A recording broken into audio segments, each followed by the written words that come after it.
Hello, friends, and welcome to another episode of the Nugget Climbing Podcast. I'm your host, Stephen Dimmitt. Today's guest on the podcast is Tyson Schoene. Tyson is the head coach of the Vertical World Climbing Team and has been building an incredible team of world-class athletes for nearly 2 decades. Many of you listening to this will know Tyson as Drew Ruana's coach, and you'll hear us talk a little bit about Drew later in the episode. This episode is a little different in that I'm basically just publishing a 2.5-hour phone call I had with Tyson, from the phone ringing to when we hung up at the end. This was the first conversation I've ever had with Tyson, other than sending some text back and forth to get things lined up, and we just went straight into it without any preamble whatsoever. No sound check, no briefing beforehand, nothing. I just answered the phone. We talked for 2.5 hours, and the whole thing was awesome. So yeah. We talked about some of the challenges Tyson and his team have faced with the gyms being closed due to coronavirus and the ways they are adapting and making the best of the situation.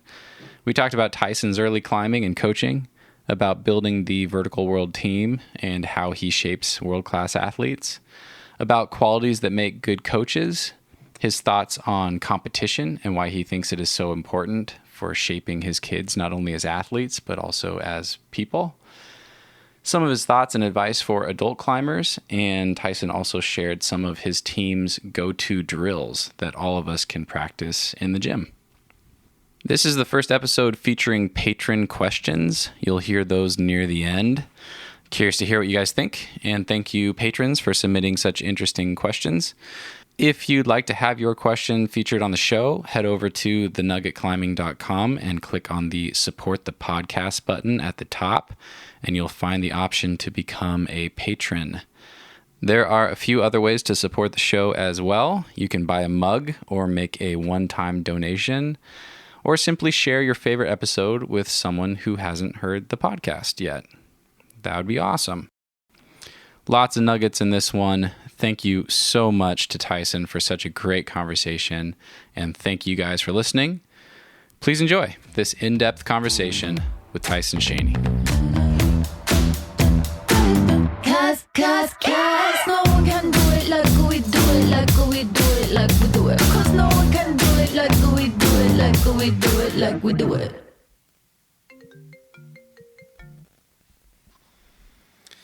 Hey, Tyson. Steven, how are you? Hey, I'm really good. How are you? Doing well. Cool. Sorry, for some reason my phone didn't ring with an unrecognized number, I guess. Not a problem. Cool. How's everything? Things are good.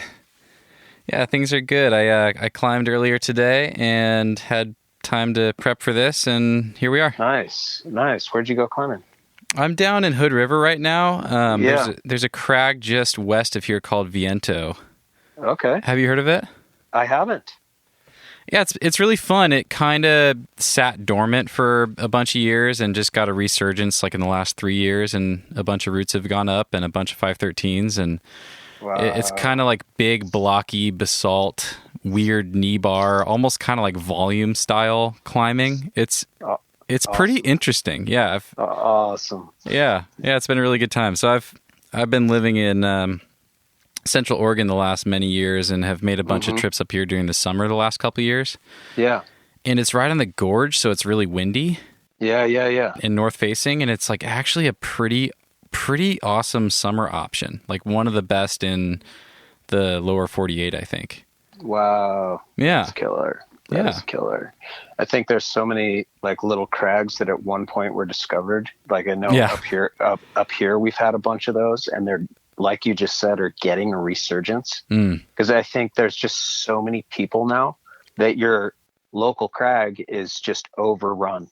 There's just so many people, and it's like, right. Okay, cool. Well, so the people who know are going to these little spots, and they're, seeking out, I seem to remember that there were some bolts at that place. Yeah. Let's go check it out. And, I'm getting some pretty good reports from people now, especially with COVID, where people are trying to not be around other people, but they're like, yeah, we went climbing at this spot. You remember this spot? And I'm like, oh my God, I do remember that spot from, 20 years ago, but, just didn't get a lot of traffic. And, as a matter of fact, I think maybe tomorrow I might be going out there's like two options, either with Sean Bailey or with Drew's dad, Rudy, who I've known my entire life. And actually, we may all link up but go to this one spot that's like kind of secret spot. No one's there, but there's, 15 to 20 routes. And, it'd just be nice to get out, because I really haven't done any climbing since this whole thing kicked off. I've been in the gym a little bit in a couple home wall situations, but,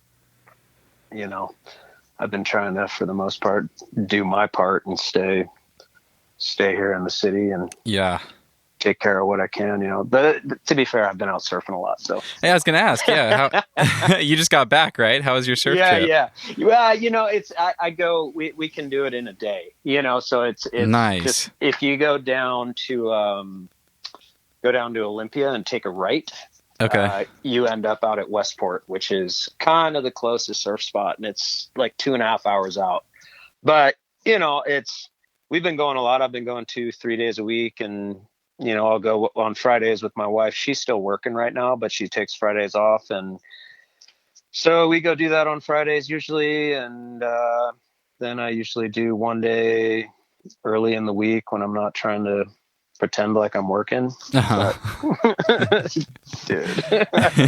I mean, that's a whole podcast on itself. Talking about all the climbing coaches around the country who are just going like, what the heck are we gonna do? Oh my gosh. Yeah, I can't imagine. Yeah, it's a bit of a, I mean, it's like the longest vacation you never asked for. And right. When we initially got this, it was like, oh my God, what's gonna happen? And then it settles in, and then it's like, okay, this will be cool. Unemployment's working pretty good. And then it just gets to a point where, at least for us, at least for me, I know, and I know a lot of coaches throughout the country, it's like, we miss our kids, man. We want to be back there with them. And especially with all that's going on in the world, it's like, we want them to be able to have that consistency of coming to the gym and climbing and hanging out with their friends and their support group. It's pretty gnarly up here, I think, right now. The kids are struggling for sure. Yeah. And no way to really get to them. So, yeah. What does that look like? Are you making personalized phone calls? Are you sending out like online content or? Yeah, what we're doing is I'm just doing my general weekly emails, and which are, I mean, for the first part, I'd say for the first, it's crazy to say, for the first few months that this was going on. Yeah.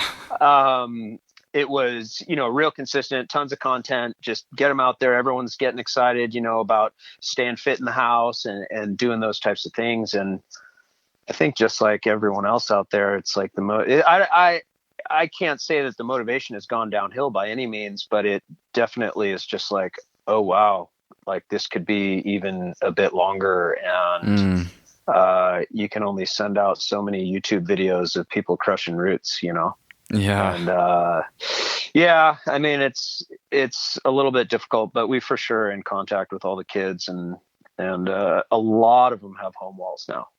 Oh yeah. So, yeah, dude. Like more than you would think. I guess I'm not surprised. Yeah. I've been amazed just, following friends on Instagram, just how many really creative home walls are going up in bedrooms and, staircases and all sorts of stuff. We have, a fair amount of families that this is basically what they're doing, right? They're competition rock climbing families. And first thing, like within the first week or so, we started getting phone calls of like, hey, we're building a wall. What do you think? And so, my lead assistant or my head coach, Alex Fritz, is, pretty in tune with all that. And he contacted all the hold manufacturers and, cause we're all route setters. So of course we know all these dudes still, and was just like, hey, can we get deals for all our climbing team kids? And so he set it up with X amount of climbing hold companies where the families can just order directly. Oh, wow. And so, so they were getting holds sent to their house. They're getting walls built, and there's been some pretty spectacular looking walls that would rival any spray wall throughout the country, going up in Seattle in the kids' houses, or like their garage, couple outdoor ones, with got roofs built on them. And yeah, it's pretty cool, man. It's pretty cool. That's very cool.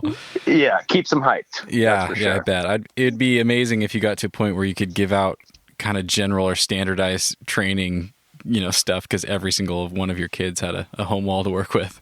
Well, we've had a lot of ask for that from the parents. Okay. Where they're like, we're trying to stay motivated, and of course we're giving out the information as we can, to keep them hyped. But, the biggest thing is that I think for the most of the kids, they've been on climbing team long enough, they know what to do. So it's very simple for us to send them little blurbs here and there, like, hey, these are the drills for the week. Go ahead and keep up on this. And, at the same time, what we really have been focusing on, at least in the beginning of it, was like, hey, this is a good time to have some downtime.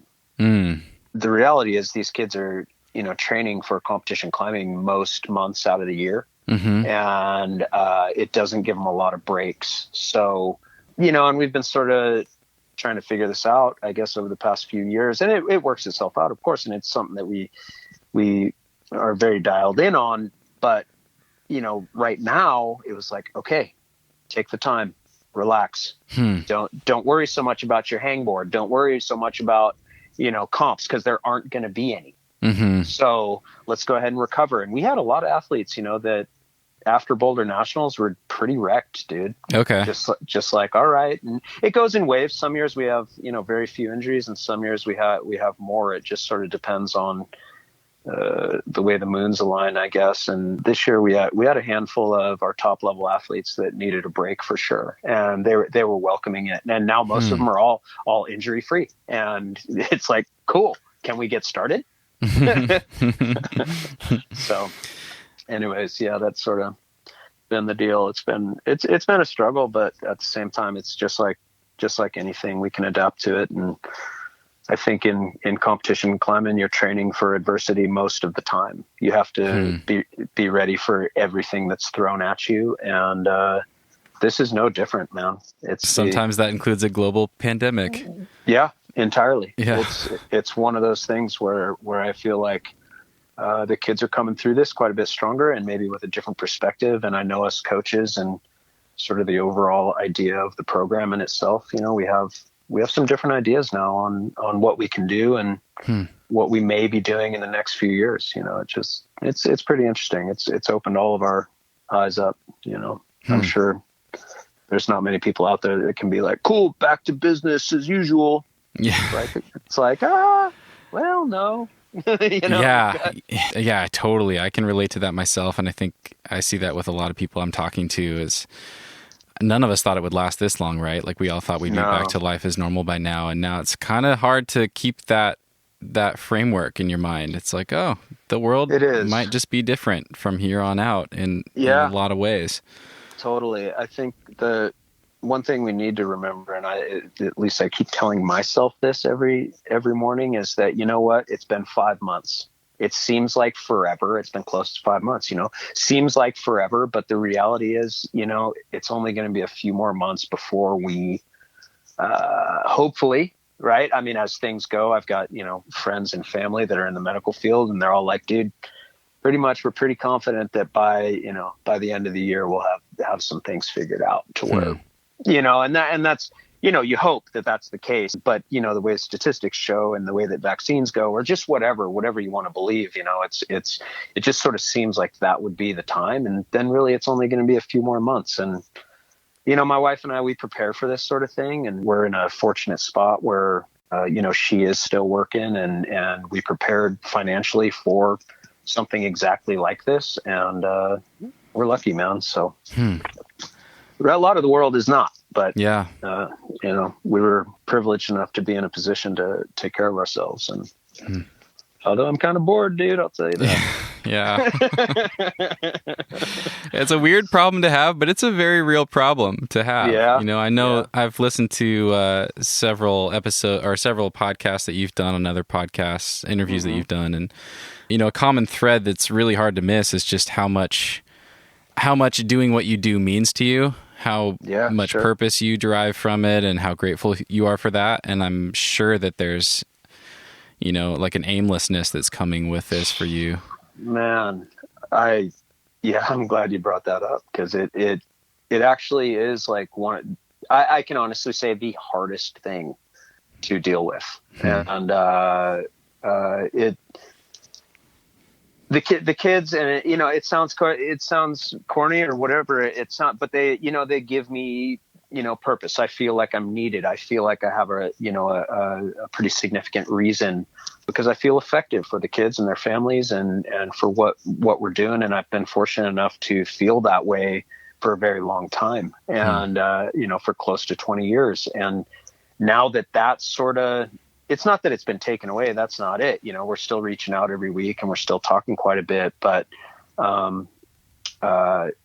it's just, it's quite a bit different, and I know there are a lot of kids on our climbing team that are, they're losing motivation for climbing, man, but it's not because the climbing isn't there. It's because the situation has changed and they don't have that outlet they need. Mm-hmm. We have a lot of kids who I know are struggling with the current social climate, with and battling the ideas that they've had for a long time, or whatever it is, just dealing with the thoughts of what is going on in the world right now is hard for a young person. Hard for an old person, to be honest. It's hard for me. I struggle with it every day. And to have all that where you don't have your support group, and you do as much as you can online, but at the same time then you get sucked in online, and that can be a dark spiral of depression as well, so I'm ready to get back to work, man, and I'm ready to get back to the kids, not just for myself but obviously for them, and sort of continue feeling like we're making that difference every day at Vertical World Climbing Team, I'm excited for that for you as well. Yeah, for sure. So Tyson, some of my listeners will likely be familiar with you. And like I said, you've done other podcasts, and I'll point people to those, or I'll link those in the show notes if people are curious, because they were all, I listened to all of them and they were really great. That's awesome. I took a lot away. Thanks for doing that. Yeah, absolutely. I think it would still be great to have you kind of cover, you were born and raised in Seattle, to a couple parents that climbed. And I think it'd be fun to hear kind of how you got started in climbing, and then going to the first gym that opened in 87, and sure, how you kind of accidentally stumbled into being a climbing coach. Yeah, totally. Yeah. I was born up here in Seattle, born and raised. My parents were from the Midwest area, and in college they got turned on to the mountains and the outdoors, and it was the mountains really is what it was. My dad was and my mom were both in college in New York. And my dad was, go up to the Schwangunks and stuff like that. And then I think maybe it was even his freshman year before he actually started climbing. He went to, like the Grand Canyon or something like that. He grew up in Columbus, Ohio, and that was just a mind blowing, situation for him. So when they had a chance, they got out of the East Coast and the Midwest and came out to the Northwest, where me and my brothers and sister were born. And they were already climbers for a bit, my parents, and, we just spent every weekend outside doing something, whether it was camping, a lot of hiking, a lot of, climbing as best we could when we were super young, a lot of skiing in the winter. But then by the time I was maybe 8 or 9 or 10 years old, somewhere in there, it really started to take off. And we have a couple outdoor artificial rocks here in the greater Seattle area where, we would go and practice. And this was before climbing gyms. So is there one at the UW campus? Yeah, that's right. Yeah, that's right. So that was they built that in 76. Okay. And I was born in 76, and my dad would take us there all the time because he was also working at UW. So we were around that thing quite a bit. And then the climbing gym opened in 87. And that was, we've really started going there quite a bit. Our family as a group was there a lot. REI is from here. So the original REI was here. And I was super into the gear. If you're you know how kids get sometimes. They get super obsessive on certain things, and I was just super obsessed with gear. And like the old REI was in this building, and it was like all wood floors, like original wood floors, and you could smell like the oil that they would put on the leather hiking boots and stuff like that. You know, it's like I still to this day can smell the old REI. Oh, man. We would go in, and, you know, my dad was big into the rock climbing, but he was also big into the mountaineering. He happens to be he's a doc, and his specialty is high altitude pulmonary research. And he was able to, you know, work in the mountains doing research at high altitude on people. So he spent a ridiculous amount of time on Mount Everest, a lot of time up in McKinley and other mountains around the world, just doing research on climbing athletes, but also just taking regular Joes up there and doing a bunch of stuff. So he was big into the mountain aspect of it. Mm-hmm. And the minute I started seeing sport climbing and like dudes wearing tights and stuff like that's where I wanted to be. So. And that was like mid 80s, late 80s. Okay. And by 88, 89, 90 or something, through those years, there was, you know, the scene started getting a little bit bigger here, and me and my brothers were pretty big into it at the time. And then that just sort of continued. You had more of like a punk rock and kind of, you know, skateboarding and snowboarding disposition, right? Yeah, correct. I grew up, you know, all at the same time. I grew up riding skateboards, and then when snowboards came into play, that was a thing too. And, you know, they all sort of went together. I mean, even in this day and age, you still see a lot of that sort of going together. But for me, it was like those niche action sports that really hooked me. I mean, I still ran track and played basketball and played soccer and, you know, during the seasons and those types of things. But those were more like I did those because I enjoyed athletics. Climbing and skateboarding and snowboarding were more like the passion side of it. Okay. And then by midway through high school or so, it was more my friends were snowboarding, and there weren't kids climbing. You know, kids weren't climbing at the time. It was like literally me and my brothers and like a couple other friends, like Kevin Newell, who still is climbing, and a couple other guys, Chris Widener, who was one of the other younger guys. But most of the other guys were, you know, in their 20s. Uh-huh. So it was kind of hard to, I don't know, when you're 14 years old, 15 years old, like when all your climbing partners are quite a bit older, it was hard to stay that motivated. So I gravitated towards snowboarding more at that time. And I was competing early, climbing wise, and, you know, it was quite a bit different than it is now. And, I'd say, mid high school is when I sort of stopped, and then got back into it in my early 20s, like full bore, 110%, back into climbing. Gotcha. So that's when I started working at the gym. Then I think maybe I've mentioned this in another podcast, but it was like the guys at the gym, you know, they had a sort of climbing team where each team in our gyms, we have multiple gyms, and Vertical World Seattle had a group of like 10 kids, and Vertical World Redmond had a group of like, you know, 6 kids or something like that. And I was working in the Redmond gym, and the coach just happened to be leaving. And so they said, "Hey, will you go ahead and run the climbing team just for a minute until we find someone else?"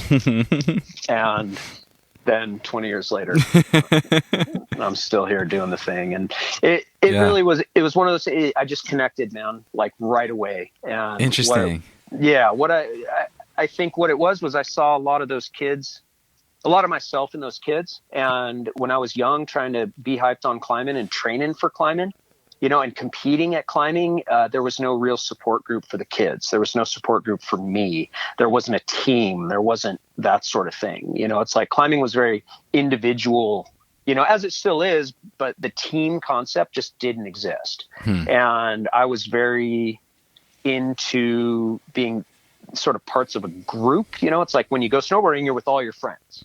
Right. When you go, you know, you're at the skate park, you're with all your friends. You know, it's like we would hang out at the skate shop, and that was where your clubhouse, that was where all the bros hung out, you know, that type of thing. And with climbing, it's like, you would hang out at the gyms, but the reality was everyone was older. Right. So when climbing team came on, I was just like, dude, this is exactly what I needed at that time. So I'm going to make this, as best I can. I'm going to take this on. And I'd say within the first few weeks, I recognized, okay, cool, I'm going to do this for a while. And then, within the first few years, I was like, "Ooh, man, this is just working at the gym. Maybe I'll move on." I was in my mid-20s, and you don't really think you're going to stay at the gym for the rest of your life in your mid-20s, or at least back then you didn't. And right.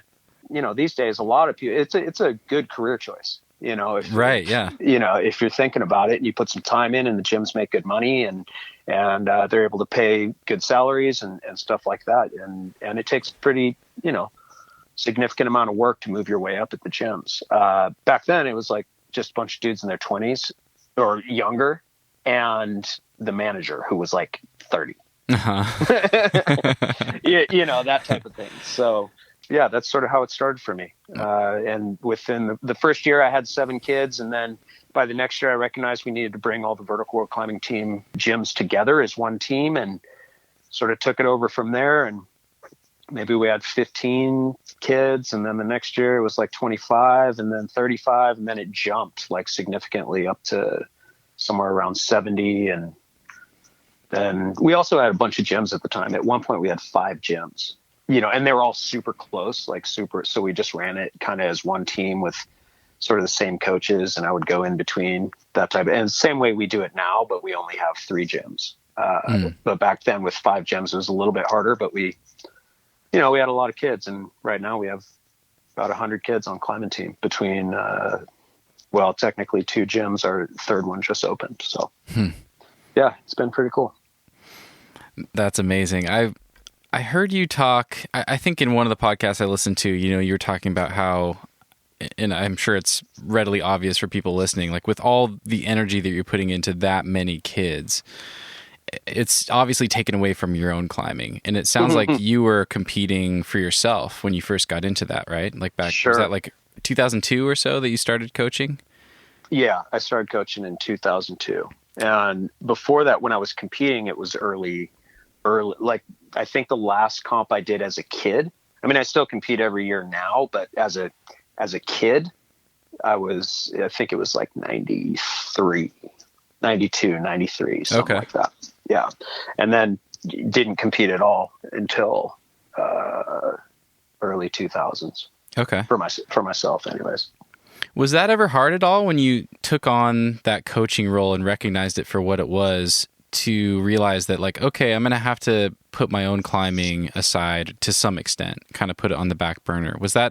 Did you feel like you could do both, or did it feel like you were making that sacrifice? And was that ever a hard question? Initially, I thought it would be a problem. Like that was one of the first things I told the gym guys when they were asking me to do it, was just as long as it didn't get in the way of my climbing, okay, is what I told them. But at the same time, what it did was it helped keep me motivated. It helped. Time-wise, it wasn't, because at the time I was still route setting, full-time, and working, 5 as a full-time job at the gym. So practice was really, we only ran practice 2-3 days a week at the most at the time. And comps on the weekends and that sort of thing. But it was like being around the kids and climbing with the kids every day. Because that was something that I always did, and to this day I still do for the most part. Just climb with the kids, and it helped me stay motivated for myself. So for a very long time, I was able to just keep climbing, and I'm still climbing now. When the gyms are open, I'm still climbing 5 days a week. It's one of those things where I feel like if I'm not climbing with the kids, I'm going to lose touch. And obviously that's not always the case for everybody, but for me personally, I still need to have a pretty good idea of what's going on with my body for me to be able to then be good for everybody else. I'm not one of those guys who's going to go and coach baseball having never really played baseball. Right. It's not like that. So I feel like, initially I did worry about it, but ultimately what I recognized was that it was nothing but a motivator for me. And it gave me a pretty good idea of what it's like to try and be that elite and that elite athlete, and because I could see it in them, and it helped me with my performances as well. Oh, wow. On and off the rock, that type of thing. So it's really just sort of having an understanding of what it means to try and be an elite. You watch a 15-year-old who's trying to be an elite, and you're actually going to learn quite a bit. And then you try and help that 15-year-old try and be an elite, you're going to learn quite a bit too. So it's, I'm learning a lot from them, just as much as they're learning from me. That's always been the case. It's a give and take for all of us, for sure. Do you think you've gotten farther with your own climbing than you would have otherwise if you kept all that energy for yourself? No. Okay. No, I don't. I think because the choice to put all of my energy into the kids was an easy one for me. Yeah. But also recognizing what it takes to be elite, and recognizing who I am as an athlete and what my potential is as an athlete. I didn't put 110% into myself as an athlete. Is more my point. I put more of that energy into the kids and building the climbing team, and to get to your potential. Cause you can sit there with any person out there and you ask them if they've gotten to their potential or whatever. A whole bunch of them are going to say, oh yeah, for sure. But the reality is most of them have not. And, have you pushed yourself to where you're physically, the best that you could be ever? More to the point, did you take the time to get to your potential physically? And if so, did you also take the time to, do the mental side of it that is, all the way through, like to the very edge? I mean, for me, it's like, I just know I never did that. I've gone as close as I can, and I like to have that idea, because I feel like I have a pretty good understanding of what that means. Okay.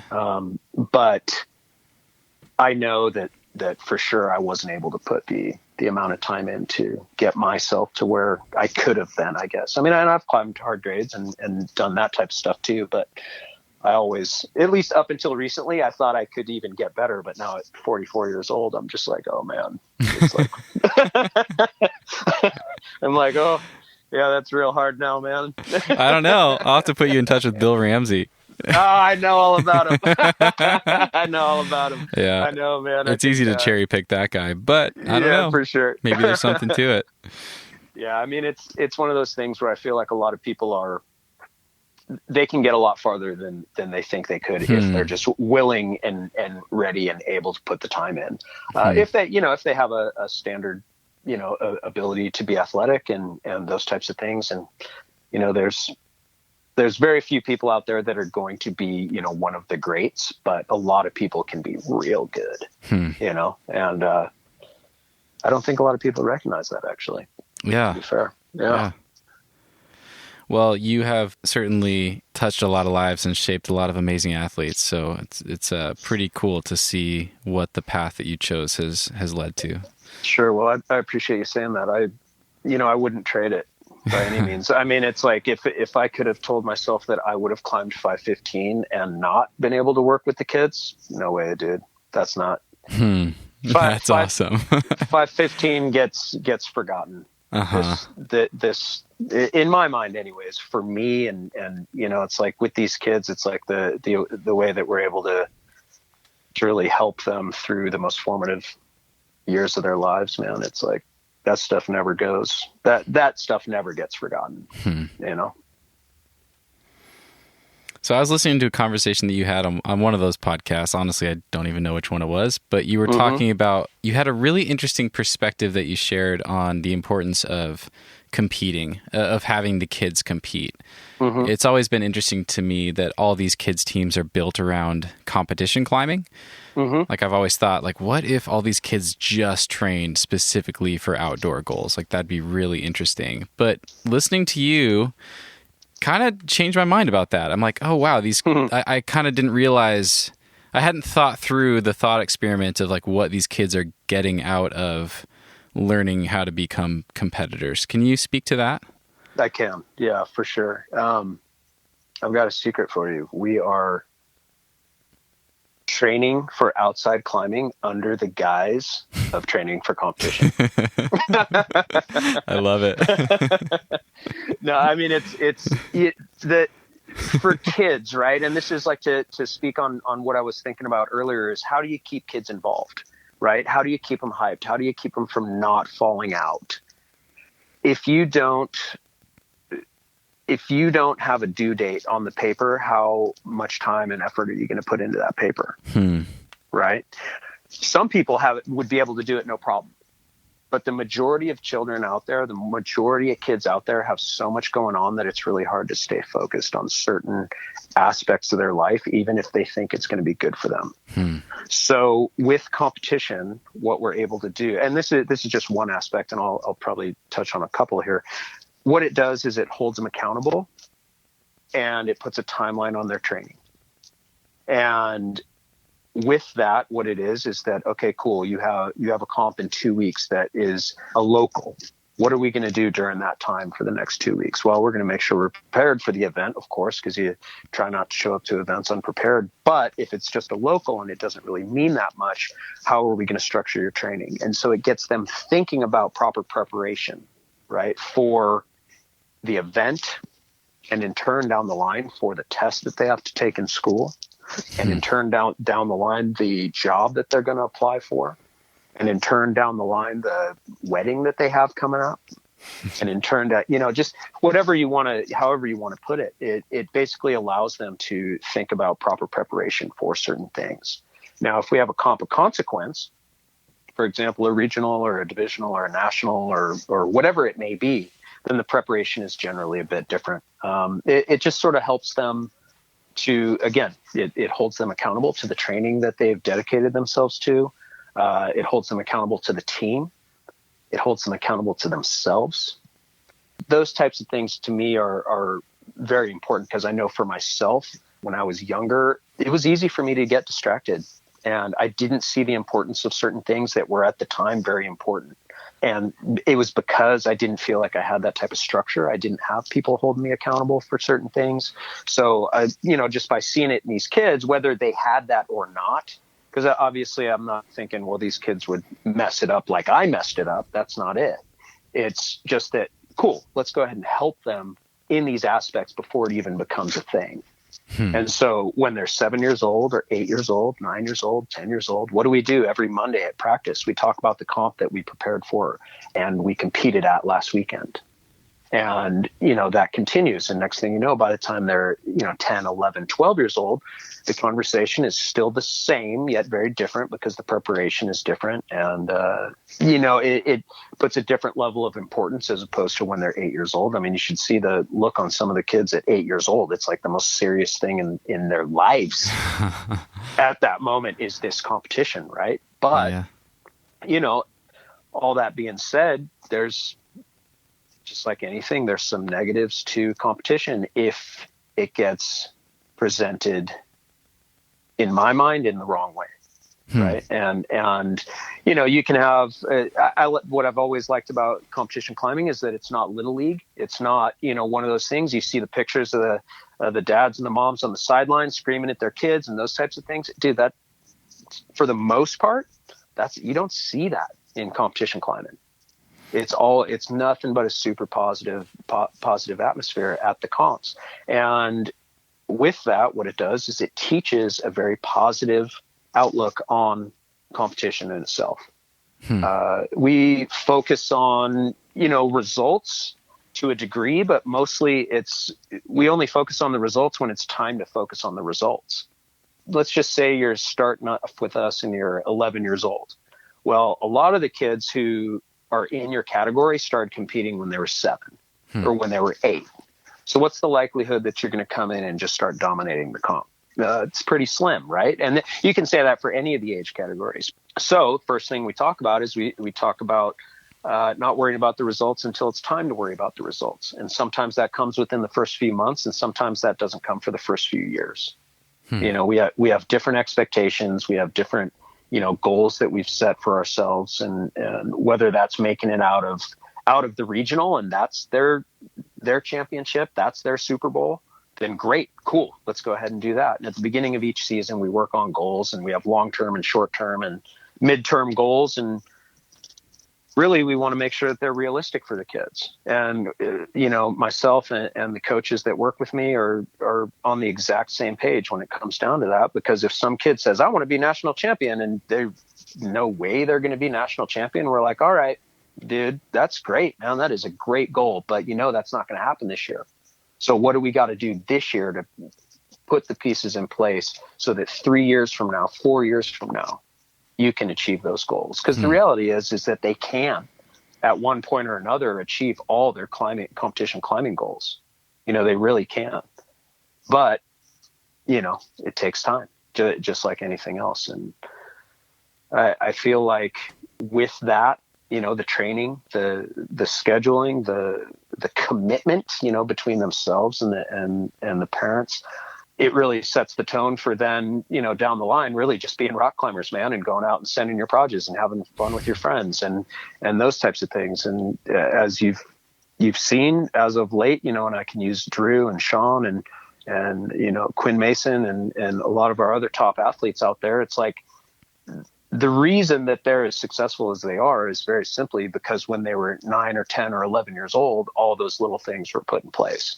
And really, they were just training to be rock climbers. And, they all happen to come from climbing families as well. And so it was, one of those things. But, the goal is really just to build climbers and what it means to be climbers. And then the way to do that and the way to the catalyst for that is competition, because initially that's what the kids understand. That's what the parents understand. If you get a family who doesn't know anything about climbing, but they know about competition, they know what that is. Mm-hmm. It's pretty easy to explain that to them because maybe they played, softball when they were a kid or something like that. So, yeah, it's pretty cool. I mean, I could talk for hours about the benefits of competition, for sure. But I think it's one of those things that, I've competed in everything that I've done in my life. Just to see, I like how it gives me a little bit of a test. If I've been working hard on something, I want to see, where I'm at. And it, let me also say that it's never, especially in the categories that I'm competing, if I'm running a race, I'm never necessarily trying to win, the race. But I want to be able to hit my goal times and those types of things. Okay. If I'm competing on snowboards still, which I do occasionally, it's like, I'm really just trying to feel like I had a good performance, because that's what it comes down to, is being able to perform to your ability. And that very rarely is that first place for me anyways, and for a lot of people out there, because there really only is one first place, but you can get a bunch of people that were in 5th or 4th or 10th or 15th. And they're like, man, that was a great performance for me. So that's what we work on. And that's where, the results themselves, unless you have the ability to win, we're not going to talk about winning. It's not like that. It's like, if your goal and winning for you is 15th place, dude, that's what we're going to work on, is making sure you're in that spot. I heard you make a really great distinction in one of those episodes I listened to as well. You said that your kids aren't really that competitive, but they're really good competitors. And yeah. I liked that, just the way you framed the culture. I thought that was really cool. Well, thank you. Yeah, I truly believe that. I've believed that for a long time, because you see, to be an elite and to be one of the best, you have to be fairly competitive, right? But the overall group, right? The overall team, the methodology behind it is that, dude, first and foremost, you've got to be able to compete.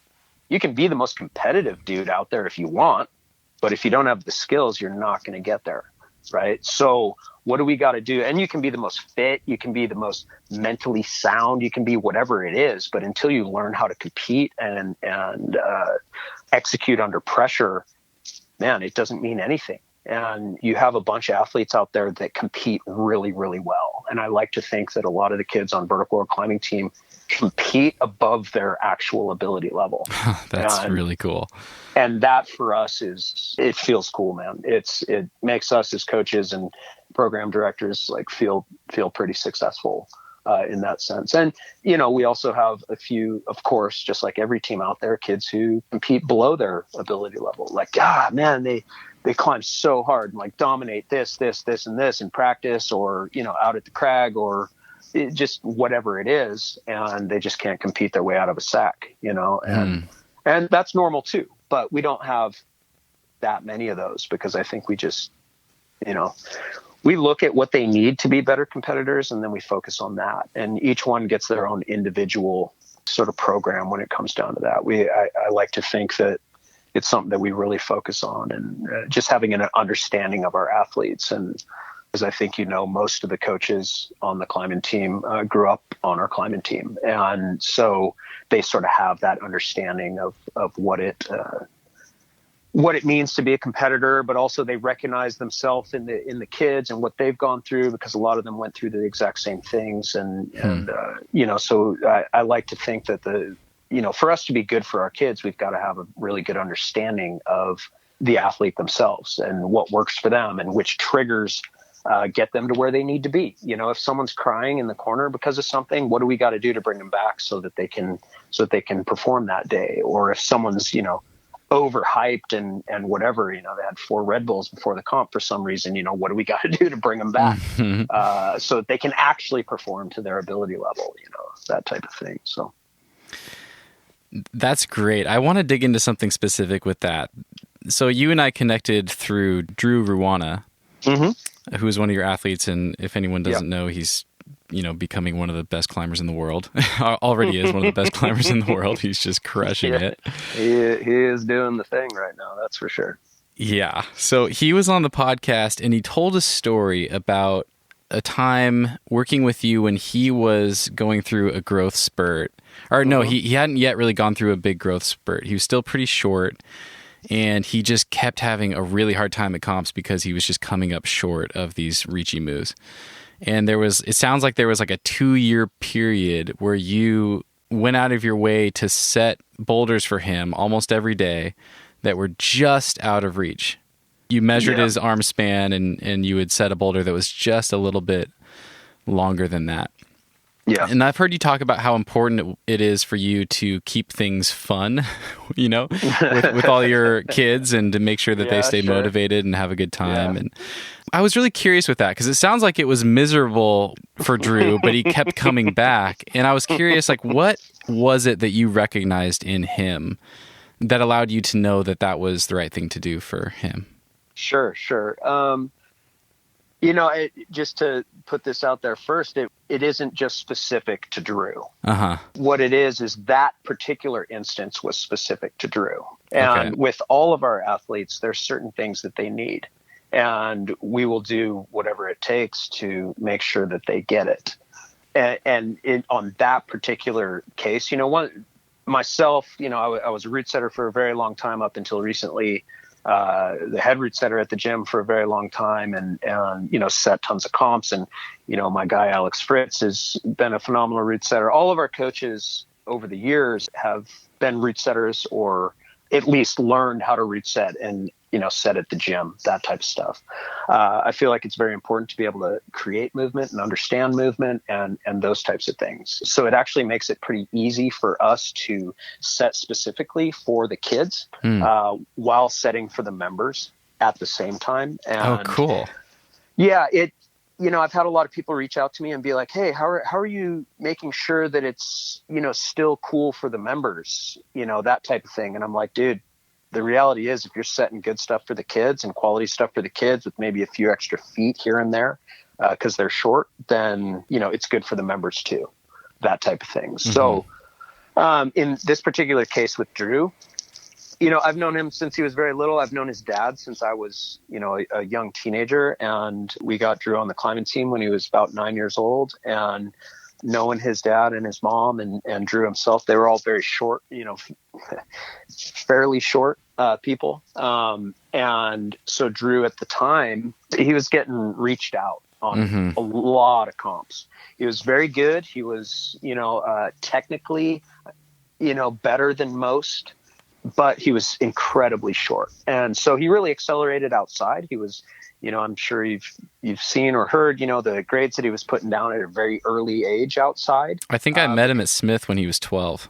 Did you? Yeah. And he was probably, he was already climbing 514. Yeah, I watched him climb Mr. Yuck or something. Yeah, right. Totally. Yeah. And it's just because there's extra feet, right? And he's grabbing things that no one else would be able to grab, stuff like that. But in competition, that was often not the case. And there was one particular event where he couldn't reach the start holds. Like it was either in the semi or the final, and he couldn't reach the start holds on a boulder. And, obviously it was like total heartbreak for this kid. It was heartbreak for his family and, all those types of things. And I think right then and there, it sort of clicked for me where I was just like, dude, we're going to have to get you to climb, and when you can't reach the start holds, you can't reach the start holds. But, the biggest difference that most of the kids in his category had was that when they were maxed out, they still were able to have a bend in their elbow, right? Okay. Or at least engage their wrists. Well, Drew himself, first of all, was maxed out most of the time with no bend in the elbow and he could barely engage the wrists or the shoulders or anything like that because of he's tip to tip like most of the time. So for two things we had to do is we had to work on, first of all, his shoulder stability and his ability to work with weight at a maxed out position. So, just little weights, hold them out X degrees and, not to go into too many specifics there, but basically what we would do is we would max him out with his wingspan and then put tension. Okay. At that point, in the gym itself. And then he actually, we worked on a weight program and those types of things when he was old enough and it wouldn't really affect his body that much or run the risk. We did a lot of body weight stuff at a certain point to make sure he had that type of development. But then to be able to actually execute it, we had a ton of boulders. Anything we would make up like on spray wall stuff, it was always maxed out. But I would also set specifically hard sport routes and hard boulders. And a lot of our guys in the gym would do the same thing too, to make sure that we'll get him this time. And the trick was to get him without outreaching him. Right. Because when you have the strong kids and it's like going all the way back to 2002, we've always had super strong kids. And in the Seattle area, the strongest people in the area have always been, for the most part, the kids that have been on a climbing team.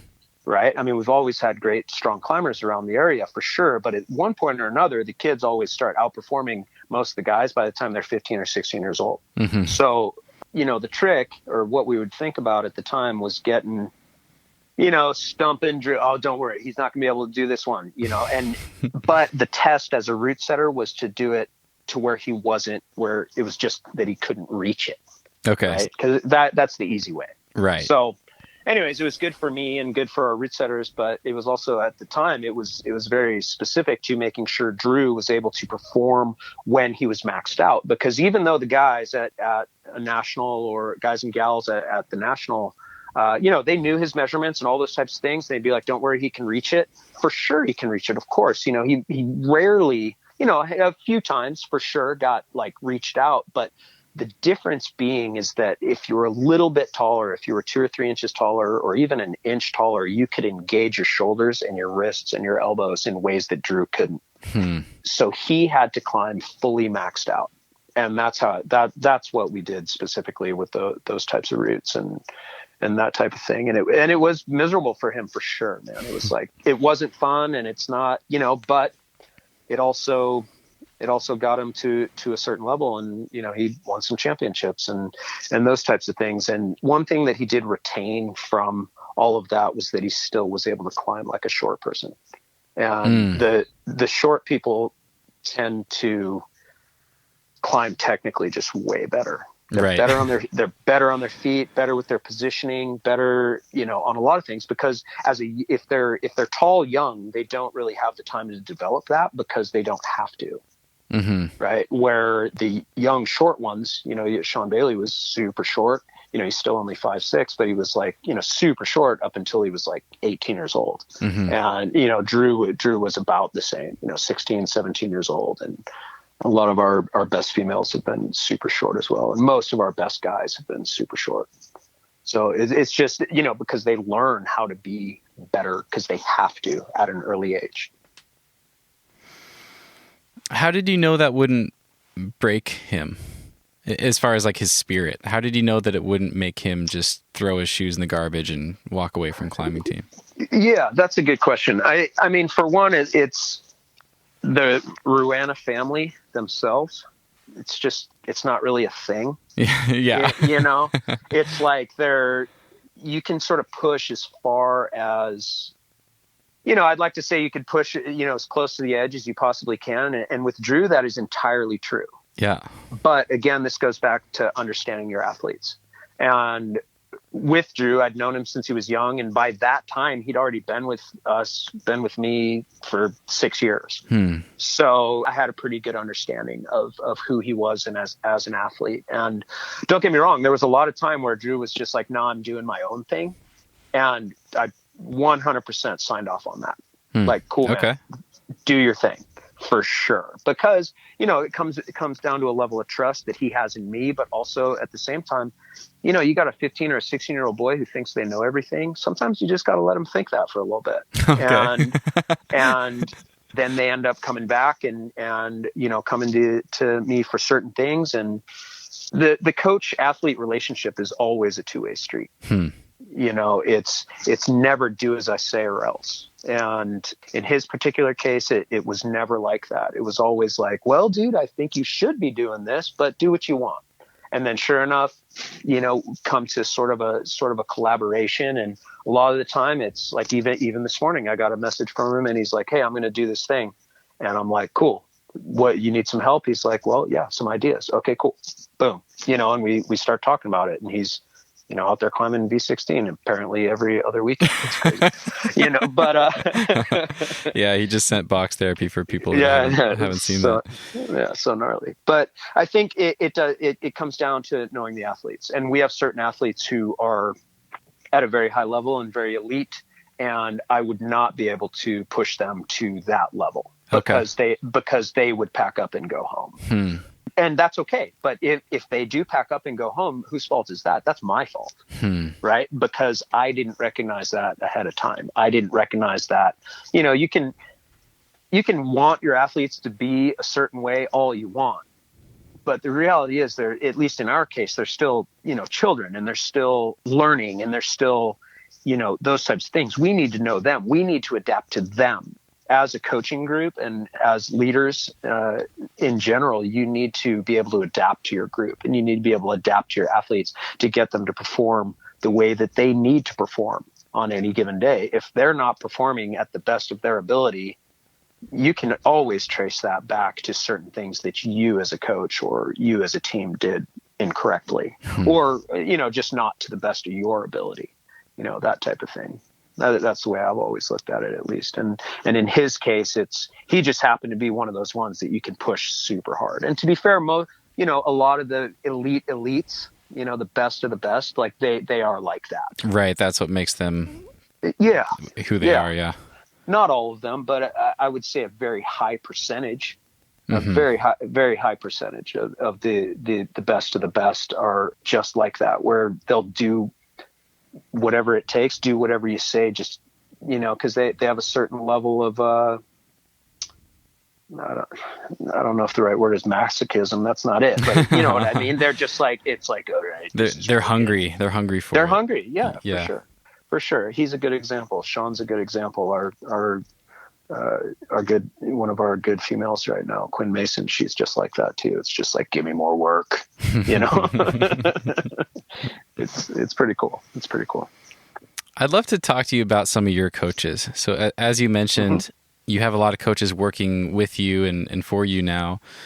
I'm sure they work with you. I'm sure you would phrase it that way. But yes, they come out of your program. A lot of these coaches are kids that grew up competing and training with you and other coaches. And I was curious, if you've seen any commonalities in what draws certain kids to coaching, or another way of asking the question is, I'm curious if there's any qualities that you see in your coaches that turn out to be really good coaches that come from that same kid competition background.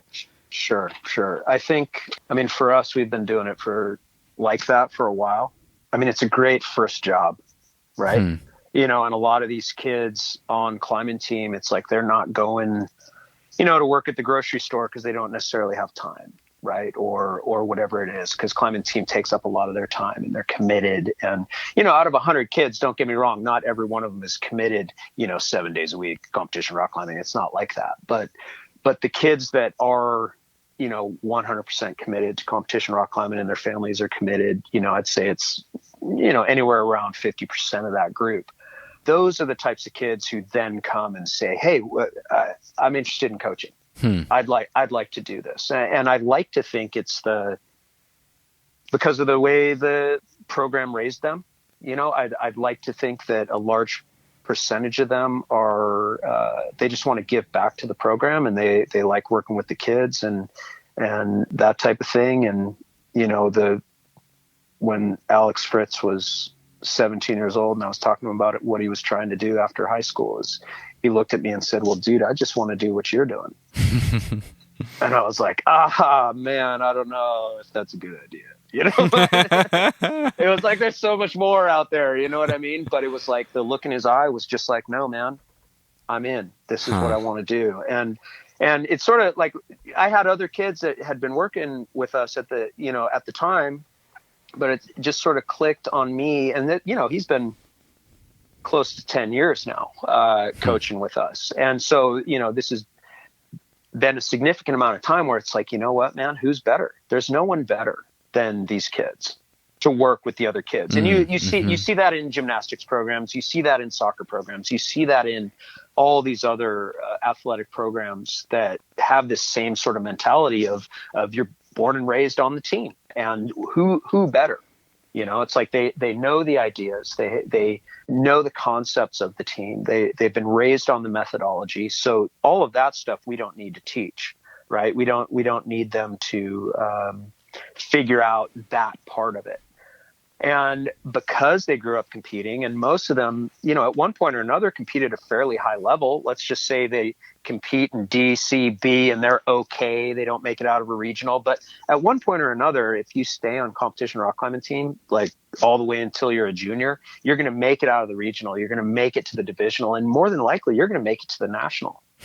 And to do that, like, you've had to have learned some things, and you've got to have a pretty good idea of how it works. So, you know, it's pretty rare for us to put, or actually I can honestly say we've never had one of our youth athletes come and be like, hey, I want to coach, and then have us put them there and have them just be terrible.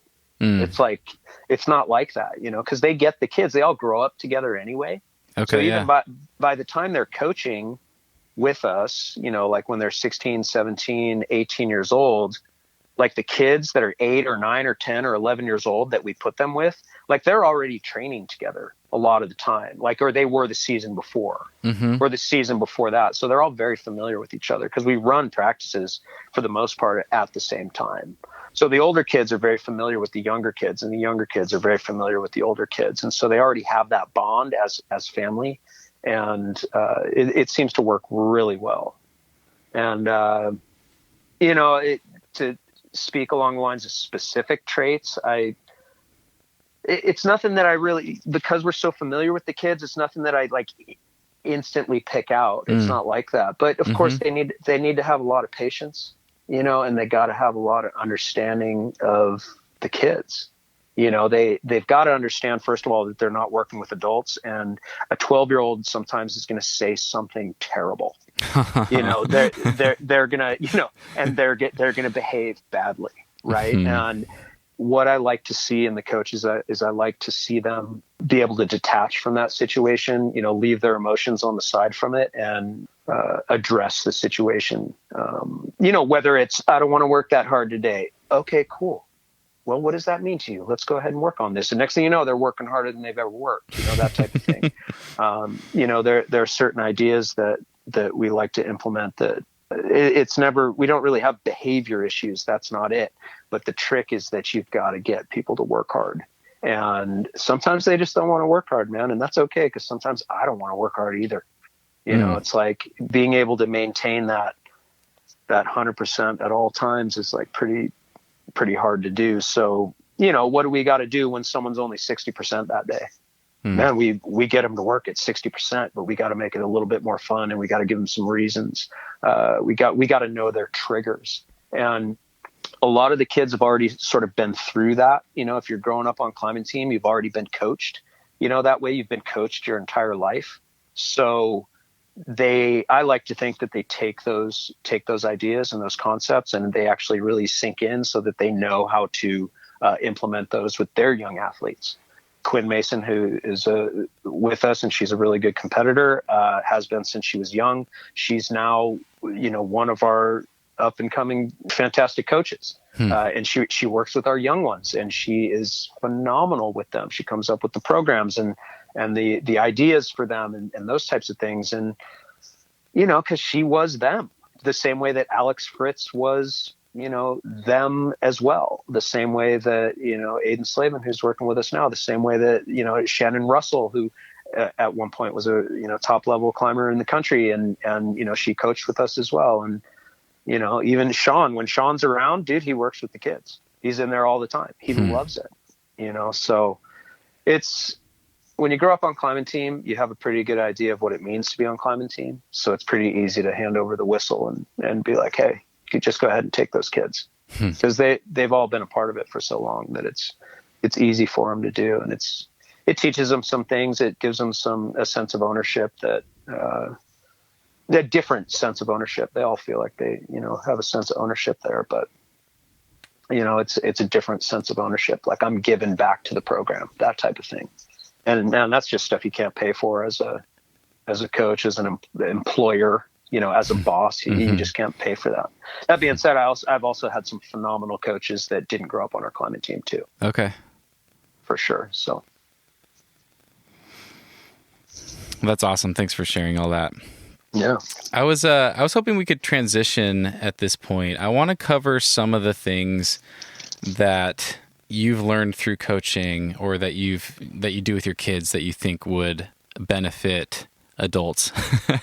There's a few different things I want to dig into with that to see if listeners can take away some things for their own climbing and training. Sure. You talk a lot about repetition, especially in those early years, you know, 8, 9, 10 years old, when these kids are just new and they're just learning the skills of climbing and learning movement and stuff like that. I've just heard you talk about repetition generally, but I'm curious what that looks like with your kids. And, you know, a lot of adults that start climbing as adults have pretty similar stories where, you know, they just end up in the climbing gym somehow or another, or end up outside and they love it, they get hooked, and they just climb a lot for several years, and then maybe they, you know, become interested in training. But I'm curious, you know, with what you focus on as far as repetition with your kids, are there any things that maybe a lot of us adults have missed in our process of engaging in climbing starting later like that? Sure. I think one of the biggest things people lack when they first start climbing is they lack patience. It's one of those things that, you know, climbing is pretty hard, and it's hard on your body, and it's, you know, you can get strong real quick, but it doesn't mean you're going to be a good climber. And I think if for the kids, and just let me speak on them real quickly as to why it works and what the concept is there. When I talk about repetition, it's just basically repeating movement over and over and over again. And what we're trying to do is we're trying to get them to get as many moves in a day. You know, not with a tracker or anything like that, you know, but it's just a lot of wall time, with, to be fair, like a little bit of correction, you know, here and there. But for the most part, when they're 7, 8, 9, 10 years old, when they're doing tons of moves, they're learning every single time they're climbing. And then it's creating, like, they're just going to adapt, you know, how their body should be doing the movement. They're learning just by doing it. Right. And I think like anything you're out there doing, and I still apply this to every new activity that I take on. It really just comes down to reps and, doing it over and over and over and over again.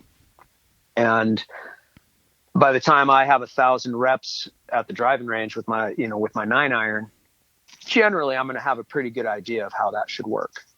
Right. Climbing is the exact same thing. And so, when they're young, we're doing that, and, that sets the tone, gives them a base, movement base, understanding of body, positioning and body awareness, those types of things, so that we can really start doing some other work. With adults, I actually don't think that I would do much different.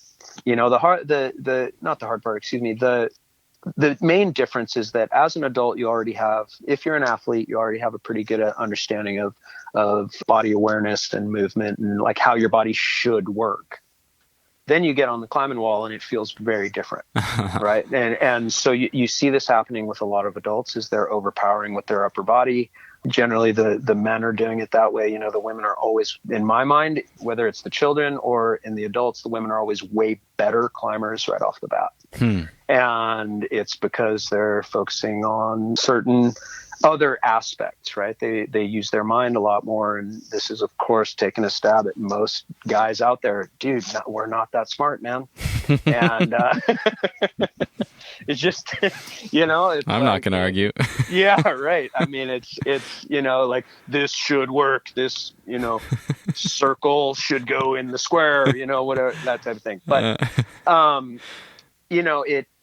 what I would do with an adult always is I'd be like, cool, you're just starting climbing. Let's get an idea for this. And then we'd spend a couple weeks, like just climbing, right? Just, getting the basic movement principles down. But then ultimately for adults, it would be like, all right, cool. Now for the next 2 months, you're just going to traverse the gym.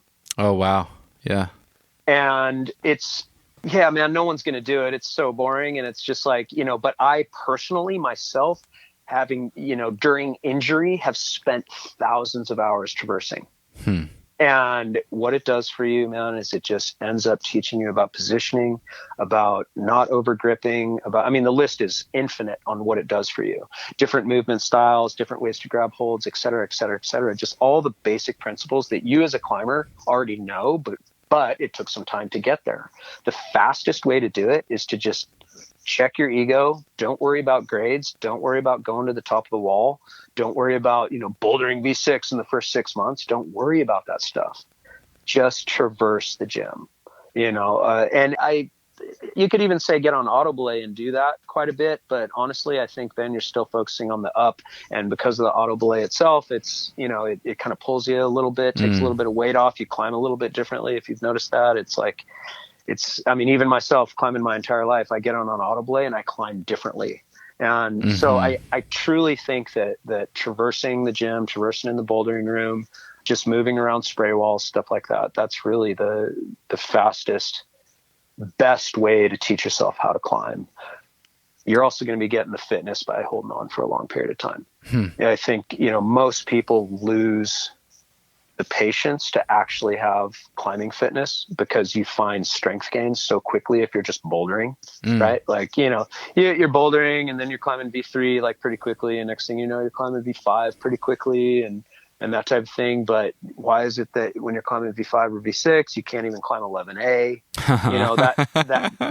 that type of thing. So I feel like with the kids, it's like we do all that. We do the repetition for many reasons. One, just rounding out the athlete, but building the base, building the structure that will allow them to perform in all aspects of climbing and all styles of climbing for the most part. And I think that adults potentially, right off the bat, it's like they're just not really thinking of those simple concepts, right? When really all it is simple concepts, man. It's just movement and, taking the time and having the patience to do that.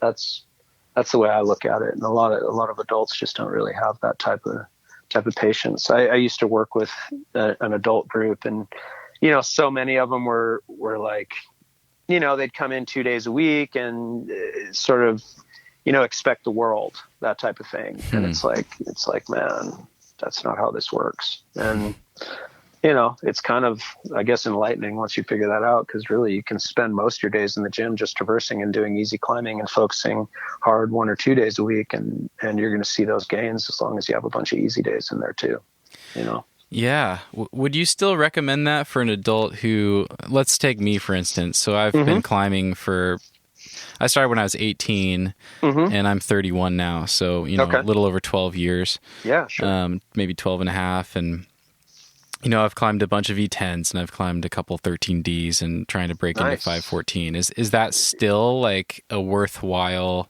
piece of my overall climbing and training pie to enter in that like really simple repetition of traversing? I think it's always beneficial. Okay. When you're climbing at those grades that you just mentioned, like you already have a lot of the skills necessary to, like, you already climb 514 and potentially just haven't climbed 514 yet. Right. So what it is that there's, for the most part, there's a whole bunch of boxes that need to be checked, and you have a whole bunch of those already checked. But there's a few little simple things that probably aren't checked yet that are not necessarily holding you back. I'm assuming, you've got at 31, dude, you're not even peaking yet. You know what I mean? You have it, at least another 5 years till you're like, especially in sport climbing. If we're talking about sport climbing, boulders as well. You can still continue to get those gains until you're my age, and then you're terrible. But you better do it now. It really, to round yourself out, what it is you've got to figure out the things that are holding you back a little bit. Like, am I technically not as good as I could be? Am I not climbing as efficiently? In my mind, like, efficiency in climbing is one of the most important things, whether it's competition or just general outside climbing. Are you pulling too much? Are you pulling when you don't have to? That type of thing. You should generally be climbing with straight arms as much as you possibly can, and only pull when you have to. If you're climbing 3 fingers, to only use certain muscle groups and then throw the forefinger and a thumb wrap in for the crimp to execute the harder moves, that type of stuff. Interesting.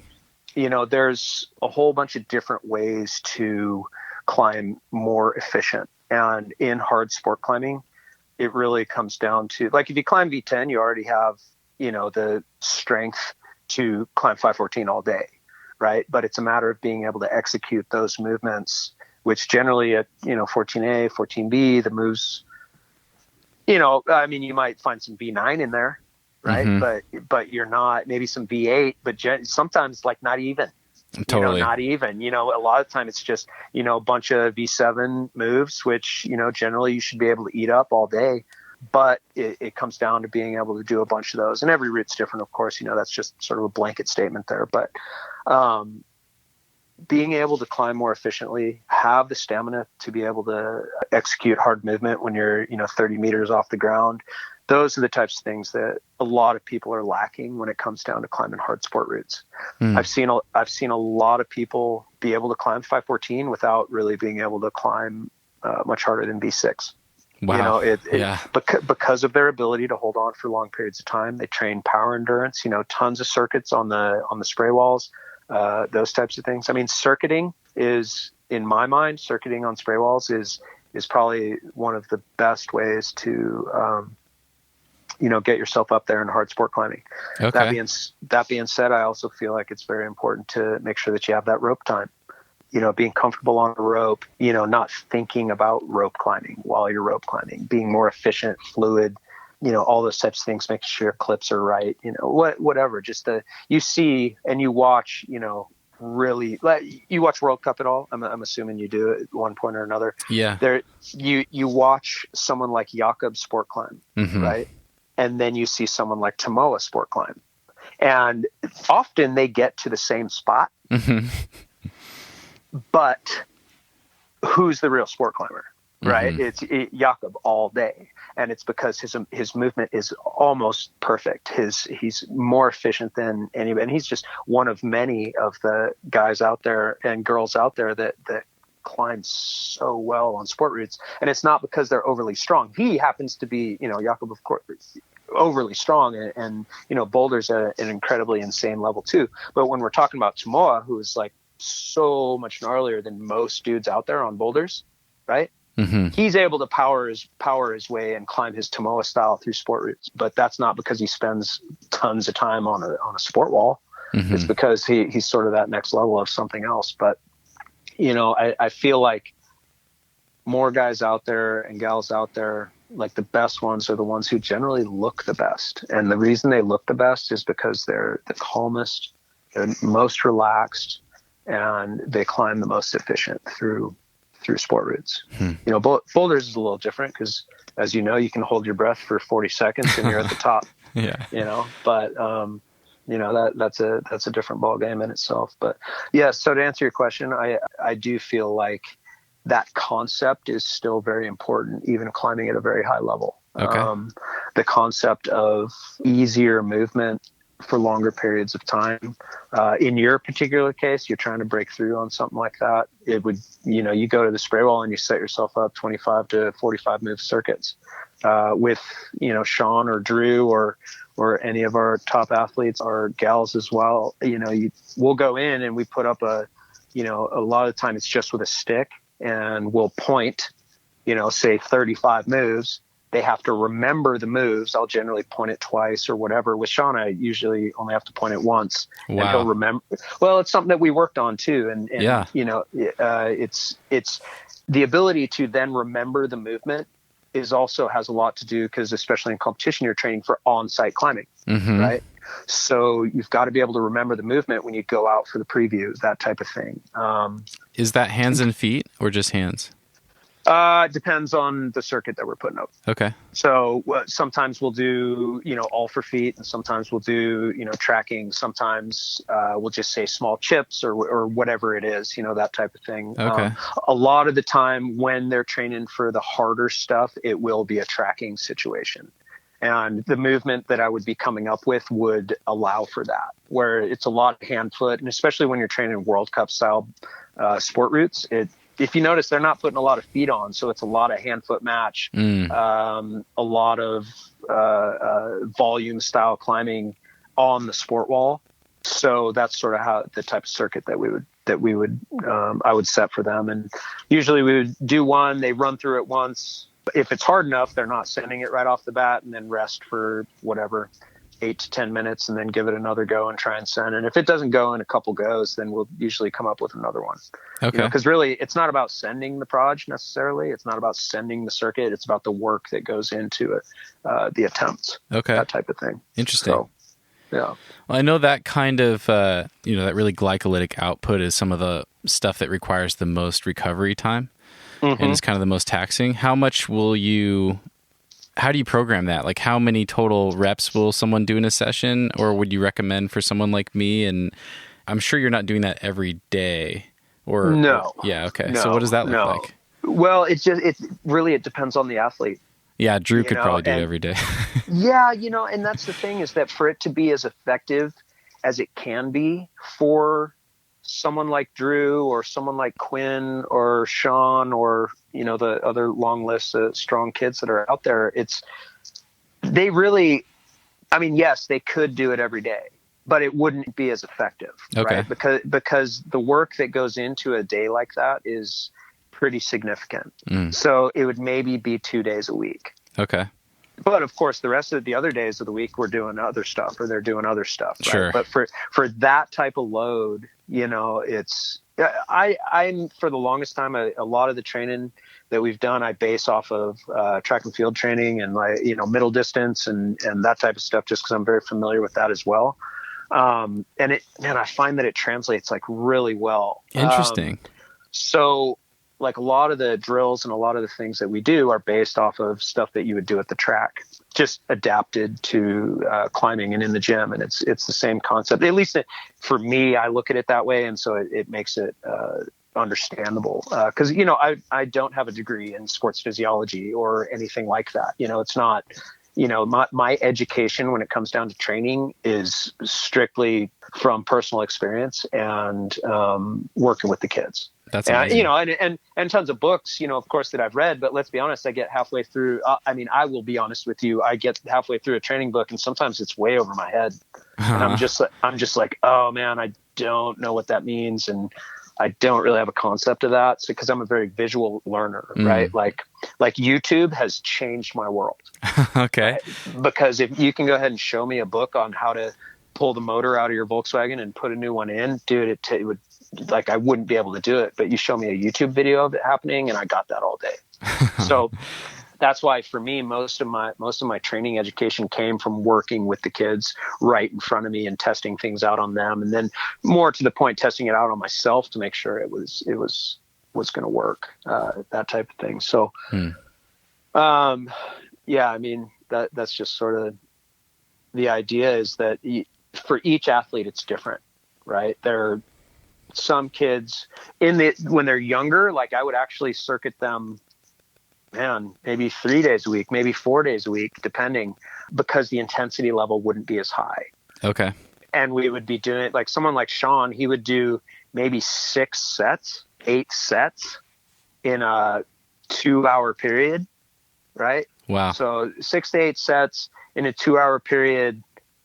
And, with warm up before that, of course, and then warm down after that. But, and that's going to be at full max output, right? Like, sometimes easier stuff, obviously, like easier ones, but, and trying to failure.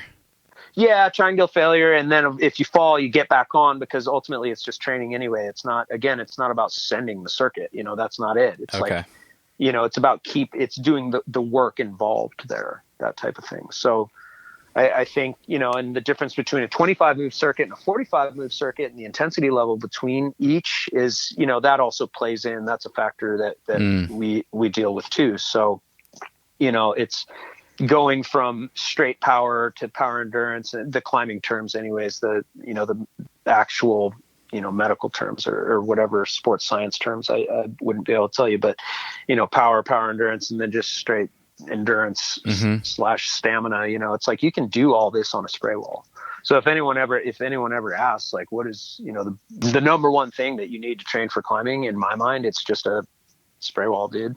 Wow. It's all you really need. Yeah. And it helps you need to be on a rope, and like I was talking about earlier, and get that feel, but like training wise, all you really need is a spray wall, man. Will you do a mix of different circuit lengths in a given day, or will you focus on like one kind of intensity zone for a given session? We'll do different ones. And it's depending on the day.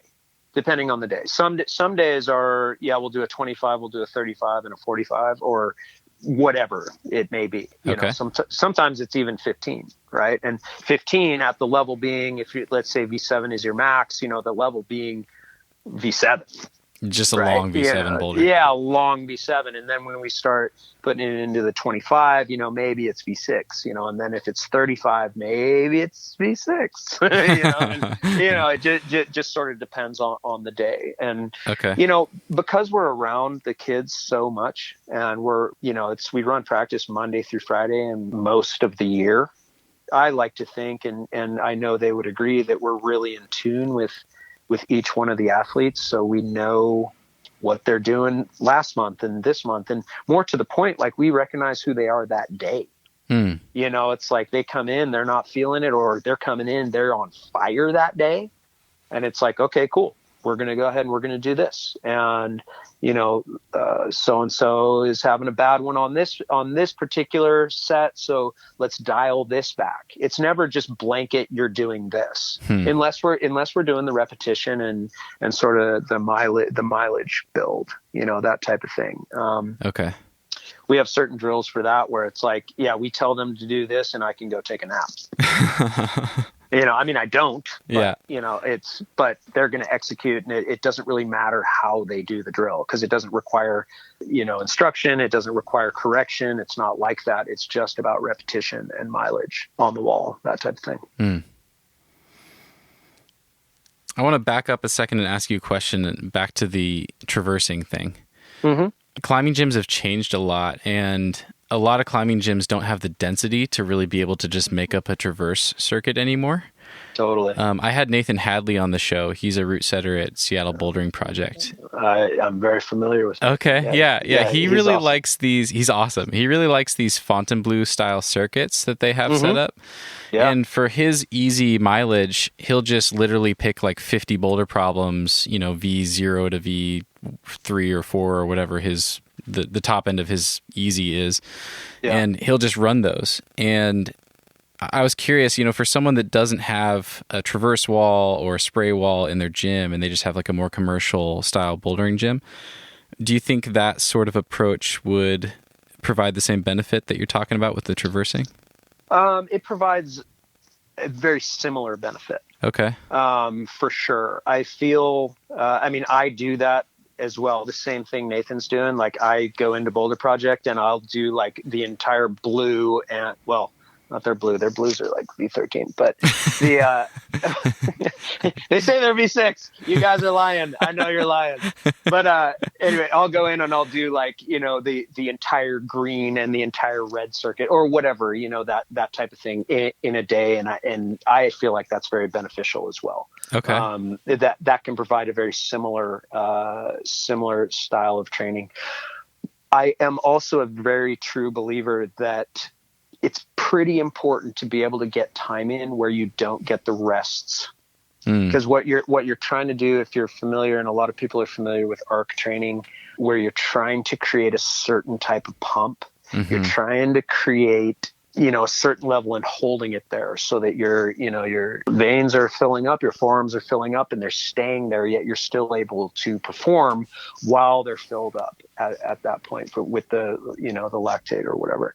And even when, like, let's say you're in the gym running laps on a rope route, even that lowering time, right, is like, it's not the end of the world by any means. But I feel like it's important to still do those because we do those a bunch, up and lower, up and lower, up and lower, up and lower, those types of laps. But we also have a certain percentage of the season where we'll do up and downs. Okay. To keep that pump, to keep, the forearms engaged. And it's usually at a lower intensity level. Mm-hmm. And then as they adapt, we ramp it up, and let's just say that, they're starting at 512 and they're doing that, and shoot, man, after a month of doing certain sets of that, or X amount of sets of that, next thing you know, they're doing it on 513. So, oh man, what we try and do is we used to do it where I do very specific periodized schedules for each season. And for a lot of the younger kids or newer kids, we do that as well. We still do that to build the base that we would like them to get.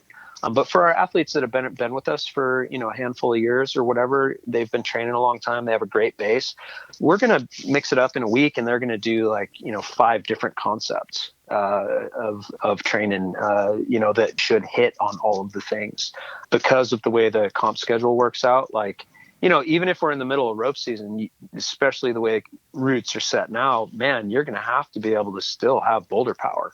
You're still going to have to be able to, execute. Nationals, there's, V8 moves, V7 moves, at the top of these routes, V8 moves, a lot in the, female boys and girls category in the older categories, those routes are all 514. So, they need to be able to, maintain a certain level. So we'll go through an initial stamina phase after boulder season, but then we start working more into the power endurance, power stamina mix. Okay. Throughout the week, that type of thing, Okay. And whether or not that's the best thing or not, I truly think that in the next 10 years, like when more science gets involved in competition climbing and climbing performance, I think things are going to change quite a bit. And, I don't know if it would be like this, but, there would be like, okay, cool. You only need to train this week for 37 minutes a day.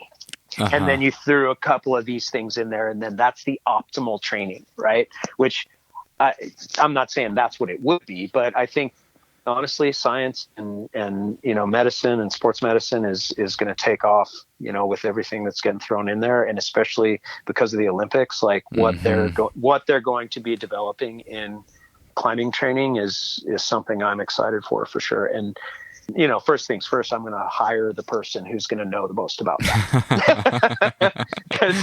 Because it's not going to be me, I know my lane, and I'll stay in there for sure. But I can't wait to hire the person that knows all about that stuff. Awesome. Really quick question. How long do you like to stay on the wall for when you're traversing?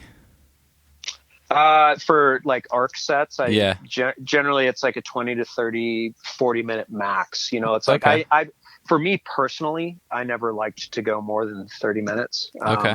I've had, like I mentioned earlier, you get injured and really the only thing you can do is arc training. And man, a lot of the time I would come back from injuries better than I was before because I actually took the time to do, like we were talking about earlier, patience is the key when it comes down to training, and there's really no instant gains. I mean, there can be, I guess, but it's for the most part, you got to have the patience to put the time in. And I'm working with a client now. He's in his 20s, and he's not newer to climbing by any means, but he's, I don't work with adults that much. And usually it's not as interesting to me, for no offense to adults or anything like that, but it's just so consumed by the kids. I find it a lot more interesting. But first thing he said to me, he said, I got all the time in the world and I'll do whatever you want. That's a great client. And I'm just like, oh, yes, great. So what we're going to do for the next 6 weeks is this. And it's like absolutely terrible. And it's just boring and not fun. But man, after that 6 weeks, the base is there, and it's, and then you stack on top of that. And, anyways, he's a great client. He's seen a ton of great gains recently, and it's really cool to see it work. And I think maybe that's why I like working with the kids so much, is because I personally see the gains way faster with the kids that working with adults who aren't taking the program 110% seriously. So of course it's me feeding my own ego. It's like, yeah, dude, with the kids, it works real well. These adults are lame. It's like, no, it's just different. And I don't know if I personally have the patience to work with people who don't have the schedules that the children do, where their parents drop them off 4 days a week. And they're, Yeah. It's like, yo, my kids were up all night. I'm not going to be able to make it in today. Okay, bud. Cool. See how that works out for you. That type of thing. How important is it for the like optimal building of your athletes to have this mix of ropes and bouldering? It's built into the competition world to have seasons of bouldering and ropes, but if you were just trying to shape the best possible rock climber, how important is that balance? Would you stick with that?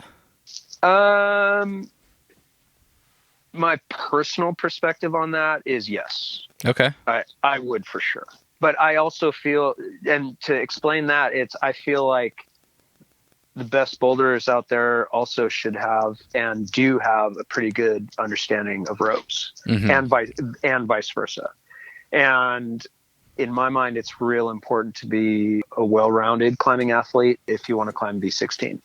And if you want to climb 515, you've got to be a well-rounded climbing athlete, because it's at the highest level, right? If you're just trying to climb 513, okay, sure, boulder a couple days a week, no problem. That's fine. You're going to need if someone's trying to hit certain climbing, rope climbing goals, and they come to me, first thing I ask them is like, how much bouldering do you do? They're like, oh, I don't boulder at all. Okay, well, you should go boulder for a while. And next thing you know, wow, that 512 felt super easy. It's like, yeah, because you just went from climbing V2 to V5. And of course, those moves are going to feel easier. When you're climbing at the highest level, when we're talking about 515s and, 14, 15, 16 boulders or whatever, it's like, you've got to have a pretty good understanding, I think. I mean, V16 bouldering is like super limit power stuff. You know? But like you see a lot of those boulders are over 4 moves. Yeah. Right? They're over 5 moves there. So there's a certain stamina element, power endurance element that is required. And I don't know. I mean, there's a lot of people that only boulder, and that's cool too, man. I'm totally into it. But I think that also would, you would end up, I mean, even Fred Nicole was a really spectacular rope climber at one point, for sure. And these guys that are known as just boulders, it's like they for the most part, I mean, D Woods, he climbs 515, dude. Yeah. Yeah. for sure. And so it's one of those things. I feel like it's just good for you. If you're in the middle of a boulder season, should you go climb a bunch of ropes? I don't know. I mean, that remains to be seen. But I think in your off time, if you're strictly bouldering, I mean, you see how it is in the comps now, is that all the best sport climbers in IFSC also are real good in the boulder season now. Mm-hmm. Whereas five years ago, that was different, Yeah. And, but you see that they're able to mix it now. And generally it's the boulders that became good rope climbers. Right. Yeah. Because of the strength. And I mean, there's more to it, but that's just the simple answer is like, well, they're stronger, so the moves are easier. That's just sort of, if you want to climb hard rope routes, go boulder. That's really it. So that's a great transition. I want to ask a couple patron questions.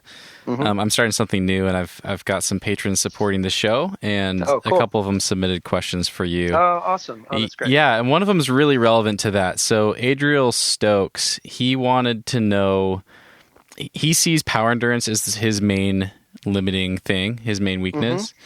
Sure. And it sounds like he's trying to break into 512, and he was curious what kind of exercises he should focus on in his program, 4x4s or route laps. And it sounds like we've answered that question, like your circuits on a spray wall. Sure.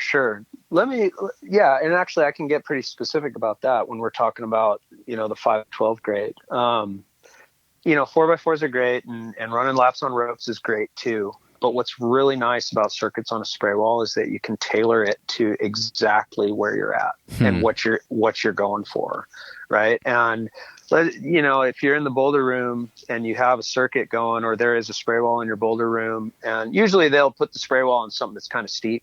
It's not very often is the spray wall on a slab or on a vert wall or whatever, where you're just not going to get that pump. You can do 10, do limit 10 move circuits, and then you bump it up to 15, and then you do 20, and to get to that 512 range, it will actually go pretty quickly. If you're already bouldering at a certain level. But really, to be able to do it on a spray wall, man, I would hope that he would see those gains really quickly. Because 4x4s are good, but like I talked about earlier, there's that rest. Mm-hmm. It's like even when you're coming off the wall, you're resting. So, and don't get me wrong, I blow out real hard on 4x4s too. Everybody does. If you do them right, you get real tired. But there's still that rest in between. And the hard part for sport routes is that generally you're not blowing out right after the rest. You're blowing out while you're trying to do that clip, and your elbow's sticking straight out, or you can't pull through on the next move because you're in the middle of the movement. It's not because of, you're coming off a rest or whatever. Mm-hmm. So that's where the circuiting comes in and sort of allows you to tailor it to exactly your ability level. So that's what I would recommend. Probably at the 512 range, I would say, 25 to 35 move circuits of ones that you can do. Right. Not necessarily ones that you're blowing out or, that you're falling 3 times on, but ones that you can do. Okay. Yeah. So like you would maybe it would take a couple tries, that type of thing. And, and those ones at the 512 range, you can keep them all for feet, because really it's just about being able to, get blown out in your forearms and still climb hard. Okay. Because if you can't climb pumped, man, you can't climb hard. That's just sort of the reality of it. Yeah. Awesome. That's super helpful. Cool. I want to ask kind of my own question that's an extension of that. So I don't know Adriel personally, and I don't know his climbing, so I can't speak for him, but I do see quite often that a lot of climbers jump to the conclusion that it's power endurance that's limiting them. And I wonder what some of the other considerations might be that you would look at for someone in that case. Oh, for sure. Like we talked about earlier, efficiency in climbing. Okay. For me, especially like at the 512 level, and again, like you just said, we haven't seen this gentleman climb, but if 512 is the goal, I'm assuming that 511 is already fairly within the bag and pretty standard execution. And I'm assuming, let's just say V3, V4, V5 is even already there. So, being able to climb more efficiently, only pull when you need to, straight arms, most of the time, working with different grip angles. And, something we work on quite a bit is being able to climb 3-fingered, the middle 3 fingers there, and leave the pinky off and don't engage the thumb. If you're able to hold the holds with 3 fingers, I usually suggest doing that. Unless it's a jug, obviously. Well, because what it's doing is it's leaving those other ones in a rest position. Okay. And it's not pumping a certain set of muscles, right? So if you and I go to the hangboard, right, and we put just those 3 fingers on, mm-hmm. and we hang, like, it's pretty low effort, right? Like when it comes down to it, you're going to get tired, of course, right? But it's like, when it comes down to engaging, you don't have to be as engaged.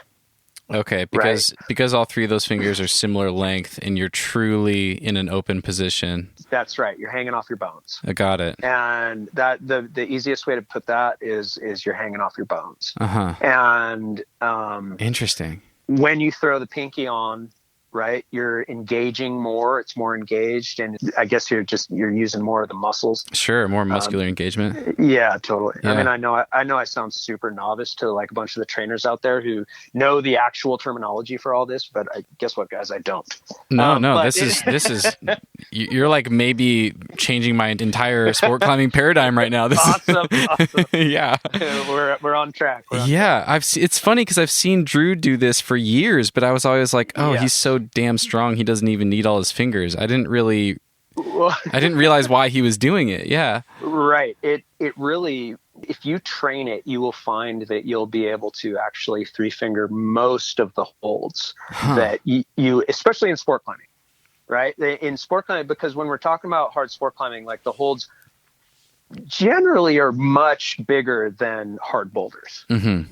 Right. So if you're, even, we will not use Smith Rock as an example. And fair enough. Anywhere else in the world.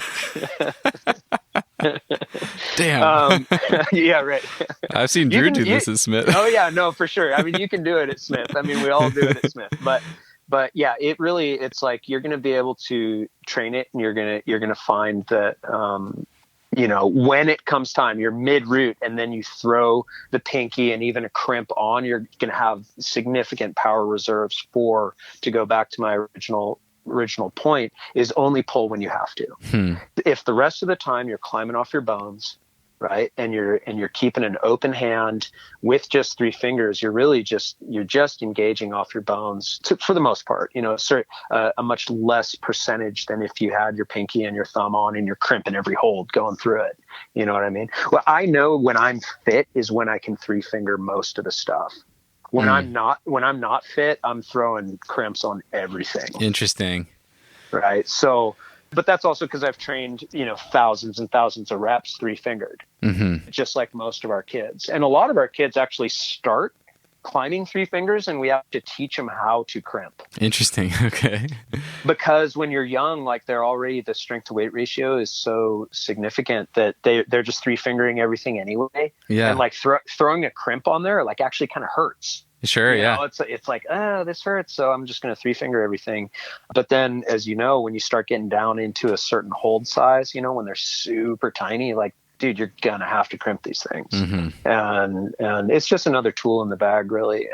And for efficiency, when it comes down to sport routes, what I would suggest to anyone who's listening to this is go ahead and go on, let's just say you're trying to climb 512. Go into the gym and start climbing a bunch of your 11As or your hard 510s and do it 3-fingered. If it's a total bucket jug, of course you're going to put all fingers on there, right? But when we're talking about flat holds, when we're talking about flat edges, even up to 2-pad edges, go ahead and 3-finger them. But when we're dealing with single pad, 1 pad, 1.5 pad edges, go ahead and 3-finger them and start incorporating that into your bag, and you're gonna find that it's gonna change up your efficiency quite a bit when it comes down sport routes. And you can even incorporate it into your boulders too, like for sure. Like I know that when I'm feeling strong and I'm 3-fingering holds on boulders, and then the last move is something that I need to crimp on, like I feel like I executed better for sure. Wow. Have any of your athletes ended up with weak pinkies? I don't know, actually. I think it's mostly a joke. Probably not, but I mean, maybe. I know that we have certain kids, like just seeing so many hands, certain kids have like super short pinkies. So actually Sean has super short pinkies, so he 3-fingers a lot of things as well. Mm-hmm. So, I don't know if they're much weaker though. You've seen these kids' hands, they're crazy. Yeah. Cool. I want to move on to some other questions. So sure. Alec Peterson asked a couple of good ones, and we pretty much covered the first one. He wanted to know what your thoughts are on spray walls versus using distinct routes for training, I assume. Yeah. And we kind of covered that, but he was curious if you use an app for the spray wall. I don't. Okay. I personally don't. I think if he's talking about like setting circuits and exactly ones that are already made and stuff like that, it's not because I don't think they're cool or whatever. It's just that we're adapting new things to the athletes every day in practice. Mm-hmm. Different routes, different those types of things. So I'm not that familiar with a lot of them. Just it's not a concept that I've really played with. I know that some people would have for sure, but for our needs, I haven't used them. But that's also because we're coaching, right? And we're making stuff up, or the kids can make stuff up for each other, that type of thing. If you're on your own in the gym, dude, app all you want, like for sure. I know, like, the moon board and those types of things, all those boards that are out there right now, and the apps involved with those, dude, they're super beneficial and super fun and super engaging. I think it's a cool thing to use. But for what we're doing in the gym on a spray wall, we're not really using it. I know the kids are making up boulders and putting them on, stoked and whatever those. Okay. A few of the ones they're doing that. Okay. For sure, but. In a practice setting, we're not really using it. Do you ever tape circuits to save for training purposes? Yeah, we do for sure. Okay, so you tape them. Not always. Okay. Sometimes, like what we'll do a lot of the time is we'll put up X amount of them. And a lot of the time that's just for the members too. Okay. Right. Is we'll go ahead and we'll throw up, let's just say 5 circuits with tape. And, it's actually kind of easier for when we're in a base building phase for the kids. Or the adults or whoever, it's like, okay, cool. So we've got these ones. We're really just working on base. We're not working on on-site execution or, whatever it may be. We're not working on limit power endurance stuff. So it's fine to get on the 512 circuit, and run that lap a few times, that type of thing. When it really just comes down to busy work and stamina building or base building, like that's when we would use those types of things. Okay. But it's always that, we're also climbers, so we always got to have a proj, right? And it's like, oh dude, I got the green circuit, man, it finally, that type of thing. So we have that, but in the middle of the spray wall too, because it's a spray wall and it's so versatile, we will of course make up a bunch of things in the same week that we would have them running taped circuits. Okay. Do you number the holds? Do you like write the number on the tape or anything? It depends. I mean, for sure, sometimes we do it in a couple different ways where we would do it with, 1, 2, 3, 4, 5. Sometimes we do 1L, 2R. Oh, wow. 3 LR, that type of thing. So that, you're only able to use this one with your left. If it's LR, then it's match. If, that type of thing. Sometimes we'll go, 4R, 5R, meaning it's a bump, that type of thing to set them up for certain types of moves. Okay. So it just sort of depends. Interesting. But those are different ideas for the spray wall. Okay. Another question from Alec. What was it like competing before competition climbing was popular? Man, it was awesome. It was really, it was cool, man. It was super grassroots. It was just, it's like we had our local comps here in Seattle at the Vertical Club, which is now Vertical World. And they were called the Spring Jam, and they were just little red point bouldering comps, that type of thing. I also went to Canada a bit with my climbing partner and good friend, Craig Hadley, who was closer to my age. And he and I would go to Canada and compete on on-site routes up there. My dad took me down to California quite a bit for some bigger events. There was like Sport Climbing Championships, Southern California type of thing. And like in the early 90s, the biggest thing that I would say about it is that the youth categories were just it used to only really be 14 and under is what the youth category was. Oh, wow. And I can sort of say that one of the main reasons I lost interest when I was like 16, in competition climbing was because I was in the adult category and the adults were gnarly, dude. Mm-hmm. And I was, a kid in high school and hadn't really hit my power gains at the time. And at that time in the early 90s, that's just when international competition for youth started happening. I think the first Youth World Champs was in 93, and like kind of the year before, I just kind of started burning out. But that being said, it was much smaller. Like you would go to a comp and there was like 25 people competing, that type of thing. Whereas now any youth event has over 200 kids at the local. Man. So it was fun though. It was super awesome. I had a great time, and, but at the time I was competing in other things too. And I don't know, I miss those days, man. I miss old school sport climbing and what it was. But, that being said, it was like if you climbed 13A, you were a real hot dog. Wish I could go back in time. Bro, tell me about it. Like I would still be somebody to talk about. Well, you are, but for different reasons. Different reasons. It's awesome. This is a question from Drew Ruana. I reached out to him as well. Oh my God. I have to ask about the shirts. Do you know what I'm talking about? Oh, yes, I do.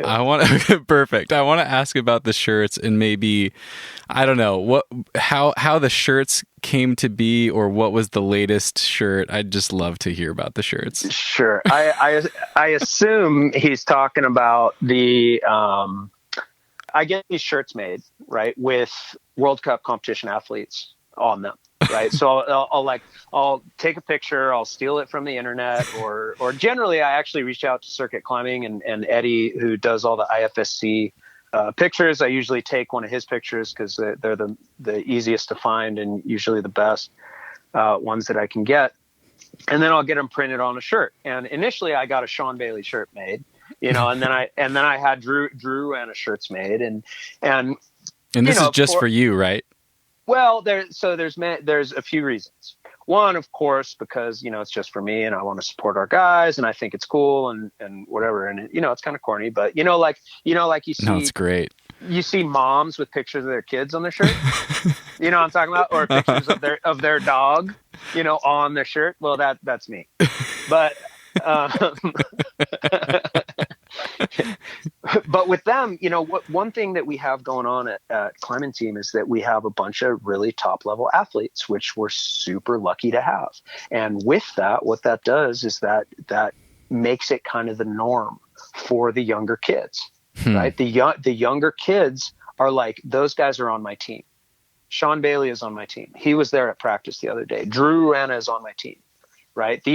And because they're very familiar with these guys and they see them on the internets and they follow them on Instagram and they do these types of things, and then here they are at practice giving them tips and that type of thing. What it's doing is it's creating a sense of normalcy for greatness. Right. Where it's like, hey, man, you can be that guy, too. I'm going to tell you right now, little Gabriel, you are way better than Sean was at your age. That type of thing. And they're just like, what? No way. Okay, cool, man. I'm going to get after it. And they start working real hard, towards those goals. It also just sort of helps, create a sense of normalcy of these dudes, these guys, and these gals, they're just like you. They're just like them. And they started right where you were, They're sitting right on this bench, taking instruction from their coaches, just like they were, that type of thing.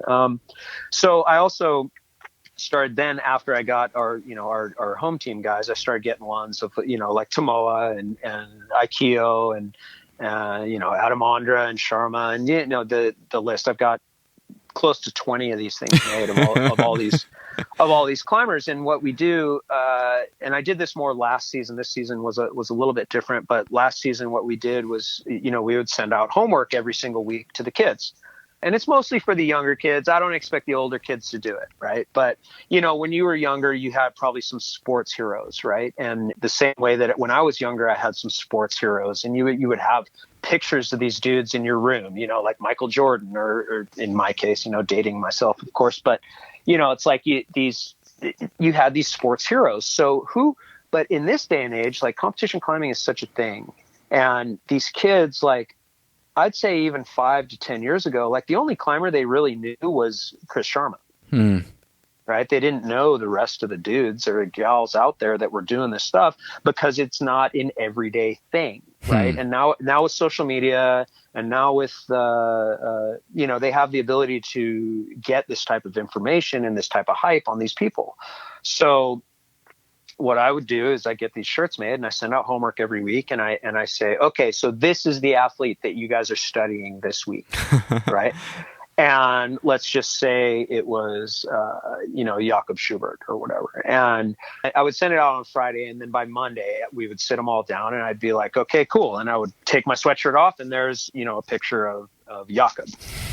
And I'll be like, who can tell me who this is? And everyone's like, Jakob Schubert or whatever. Okay, tell me something about Jakob. Well, he won, Youth World Championships in 2005, and he did this, and he was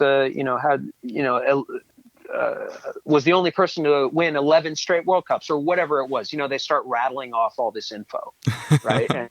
and that type of thing. And it just sort of creates this I don't want to say hero complex, you know what I mean? But it gives people to look towards, and like, these are cool athletes that I aspire to be like, those types of things. And then it gives them a little bit of investment into that athlete, because, and the concept of high level athleticism, so that they can as well start looking at themselves like that. Right. And when you have a 10-year-old or an 11-year-old and they're just starting to understand, how things work with their, their physical abilities and their mental abilities, a lot of them don't really know what it's like to work hard yet. Right? They don't have that feeling. They think, oh, I'm hurt, but really they just are pumped. Right? They're like, hard work sometimes equals pain, not pain like I'm injured type of thing, but they just don't have a concept of what it means to really put 110% in. So then they start understanding what these athletes are like and what they're doing. And we send out YouTube videos of Jakob doing 9,000 laps and, working real hard and then winning the championship, those types of things. It just sort of creates this thing for them. And it gives them an idea, it gives them an understanding and sort of an investment into those athletes and the concept of high level athleticism, but also making it very normal for them. So they know that if they work hard, they can get there too. It's just sort of I don't know why I did it initially, but then it started really making sense, and we started using it as a tool for the kids. That's awesome. To have a I don't know. And like, when I was a kid, he used to wear, in skateboarding, we would wear, skateboard shirts. And so now I'm out there wearing climbing shirts with these dudes on it. And the kids are like, oh, you got that shirt. And, it's funny when, I'll be in the gym wearing a Sean Bailey shirt with Sean Bailey and the kids are like, oh, that's so cool. It's like Sean comes and he has numerous times handed his, he comes to the gym and brings his World Cup bibs, right?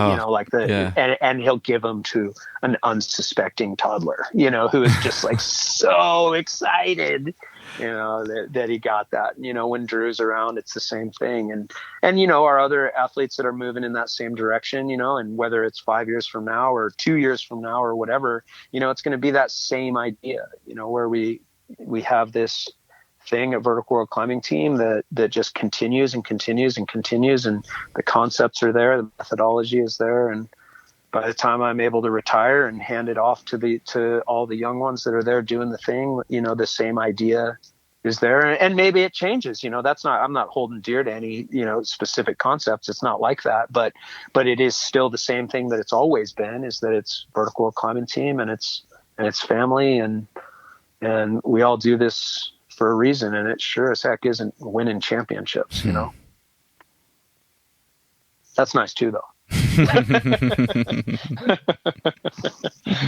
It's happened a few times, but it's not why we do it.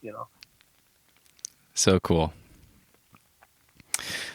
Tyson, I always ask all my guests what is something that they've been especially grateful for lately. And based on what I've listened to with you, I know that you're going to say your wife. Yeah. So I'll let you gush about her a little bit, but I wanted to ask a more specific question. I Sure. thought it'd be fun to ask, what is something specific about your wife that you have been most grateful for lately? Lately, man, I'll tell you, my wife, this whole time. So I've been, as many of us in the gym industry, climbing industry, we've been laid off for quite some time now, going on, it's been over 4 months. My wife has been working the whole time. She's in a field that allows her to continue to work, and she's been working from home. And so we've been able to spend time together every single day. And she cooks dinner every single night, and we get to go to the lake and have picnics and do those types of things. When I'm running practice, Monday through Friday, and I don't get home until 9:00 at night, for the last however many years, you just sort of forget how nice that is. And I've heard a lot of people say COVID has confirmed that they married the right person or the wrong person. It's a real pressure cooker time right now. That's right. I'm very fortunate to have someone that I am thankful to spend every single day with. And it's been actually a very special time. And, she keeps my head up, and when I'm just like, God, I'm never going back to work, this is going to be a struggle, that type of stuff. She helps keep my head up, and she keeps a very positive attitude. When I'm like in a dark place, she brings me back every single day. And usually it's just like, hey, don't worry, we got this. Here's your dinner. It's awesome, dude. It's awesome. She comes from a big family that they're very big on cooking. So that's how that is. So it's, her thing. I don't make her cook. It's not like that, but she enjoys it quite a bit. So that's awesome. Thanks for sharing that. Oh yeah. Well, where can people connect with you if they want to reach out? I've always said this. My door is wide open. When it comes down to coaching concepts and stuff, like I really like talking to coaches. If coaches, there's a lot of, I was fortunate enough to start doing this at a time when a lot of people weren't really doing it. And so, we learned sort of trial by fire type thing. There's a handful of us that were around in the early 2000s and are still doing it. And, we learned from each other and then we learned from ourselves too. And, however, for the last, close to 20 years, there's a lot of young folks that are getting excited about coaching. And I've always said that my door is open. So if you're excited about coaching and you have some ideas or concepts that you want to run by me, please feel free. I don't necessarily have all the right answers by any means, but I for sure have opinions. And, you can reach me at Tyson@verticalworld.com. That's usually the easiest, but of course I'm on Instagram and just under my name. It is a private account, so you got to request me because I don't like that spam bot world. But just go ahead and request me and ask away, man. You can hear me talk some more. Awesome. I'll link to those things in the show notes. Oh, cool. I'll put your email in there for people. Yeah, that'd be great as well. Tyson, you've been so generous with your time. I do think it'd be really fun to leave people with one more thing. I meant to ask this earlier and we got away from it. But going back to, some of the stuff that you've learned and how that can apply to us adults and the listeners, I was listening to you talk about some of the drills that you do and how you've kind of distilled your program down, and there's just a handful of drills that are your go-tos that all of your kids do, that your 8-year-olds do right next to your Drew Ruana, who's, they're scaling it to their abilities, but they're doing the same drills. Yeah. I was wondering if you'd be able to share one or two of those for listeners to think about. One that you had mentioned was the heel hook one, and I thought that'd be a really fun one to share. And then, maybe another one that comes to mind. Sure. So specifically the heel hook one, it's a very simple concept. And, all the things I do, like I mentioned, the things that we all do, and even my coaches now who make up drills, on the spot, it's all very simple concept stuff that is easy to execute. And the heel hook one is you just rock climb, certain boulders or just traverse or whatever using your heels only. And we do that a lot of the time is busy work, but also for the younger kids who are just learning how to engage their heels, right? Because there's a right way and a wrong way to engage your heels. And what's the best way to do that? You just do it over and over and over and over again. And that, once again, is the repetition concept.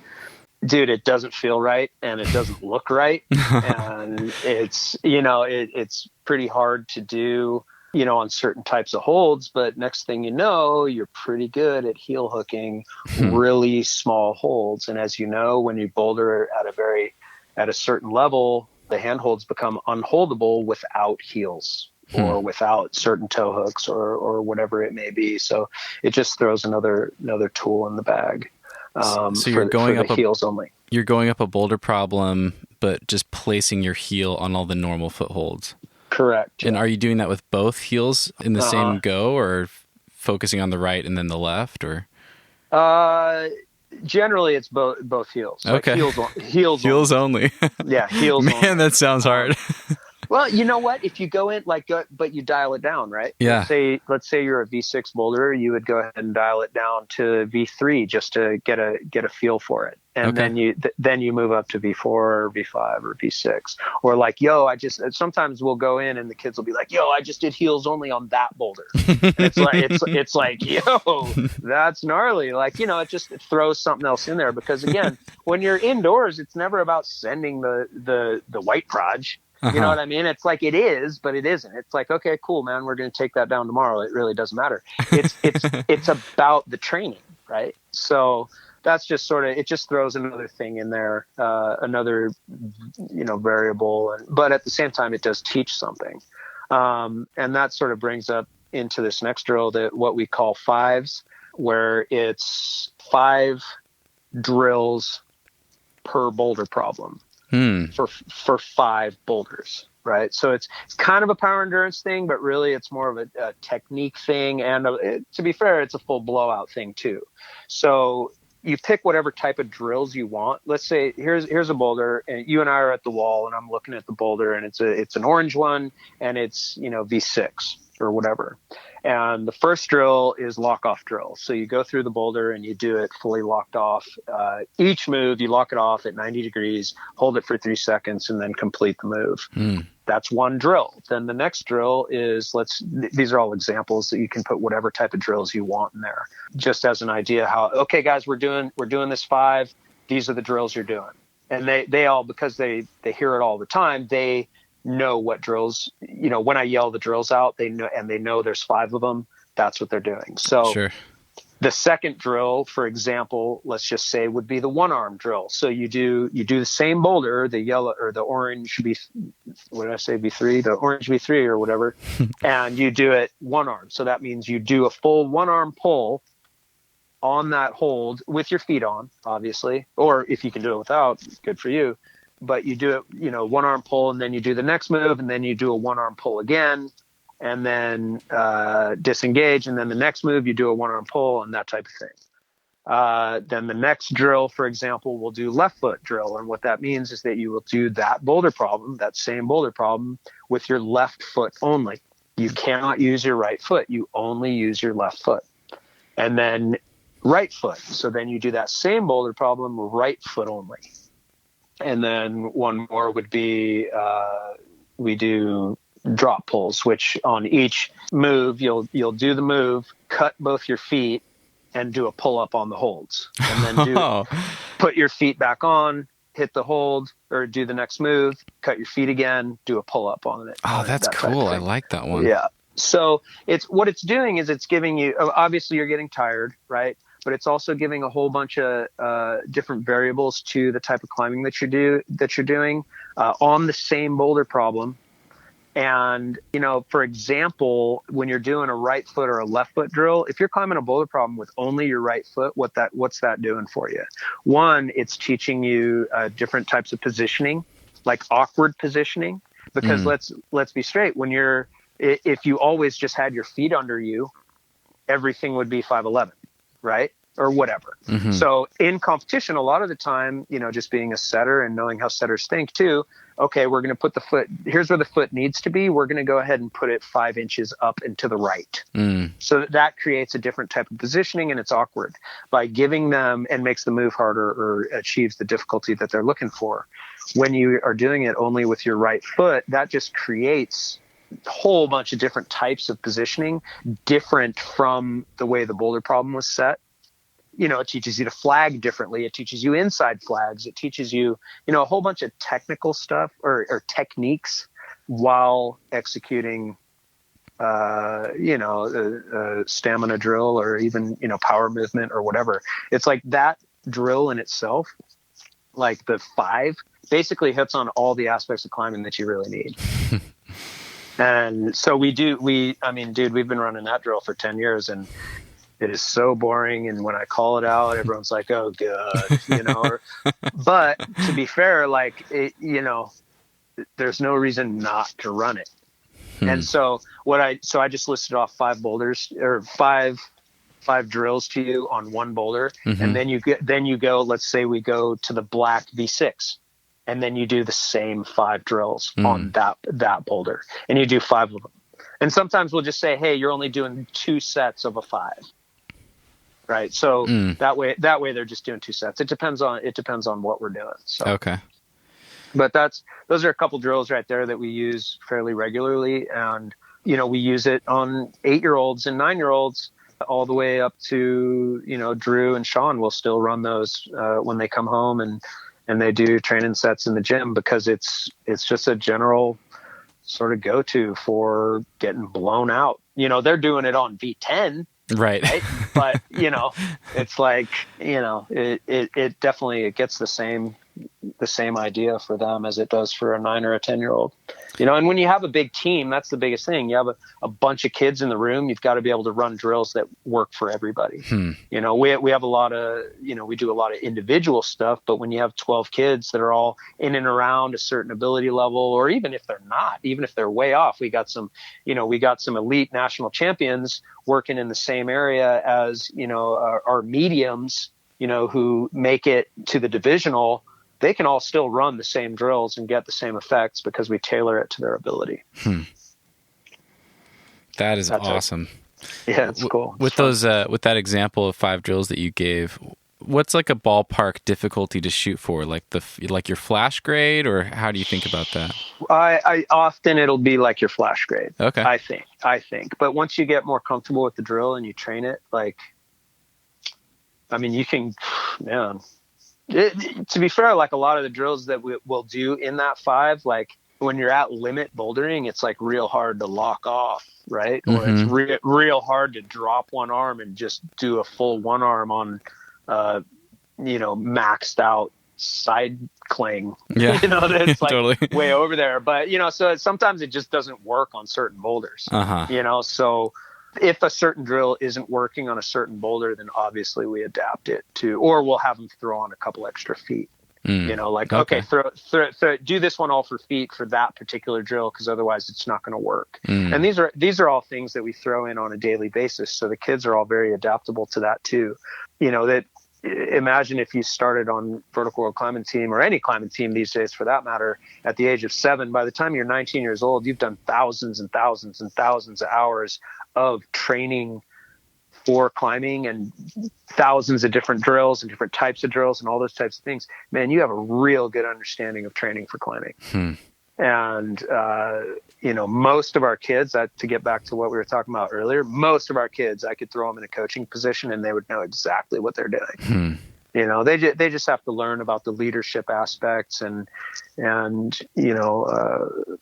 those types of things. I mean, if there's one thing I wished I had focused on earlier in my life and my career was just reading more about leadership and how to lead better and leadership concepts, because it's all actually fairly simple. And but unless you're aware of it, it's harder to do. And I like to think that I've learned a lot of that over the years, but I wish I had learned it earlier and been able to emotionally detach at an earlier age. Like in your 20s, sometimes you're still kind of hot. You know what I mean? You're still like emotionally attached to things. And I think, true leadership comes from being able to detach from the situation so that you can make a better call or whatever it is. And those types of things I wish I had learned earlier.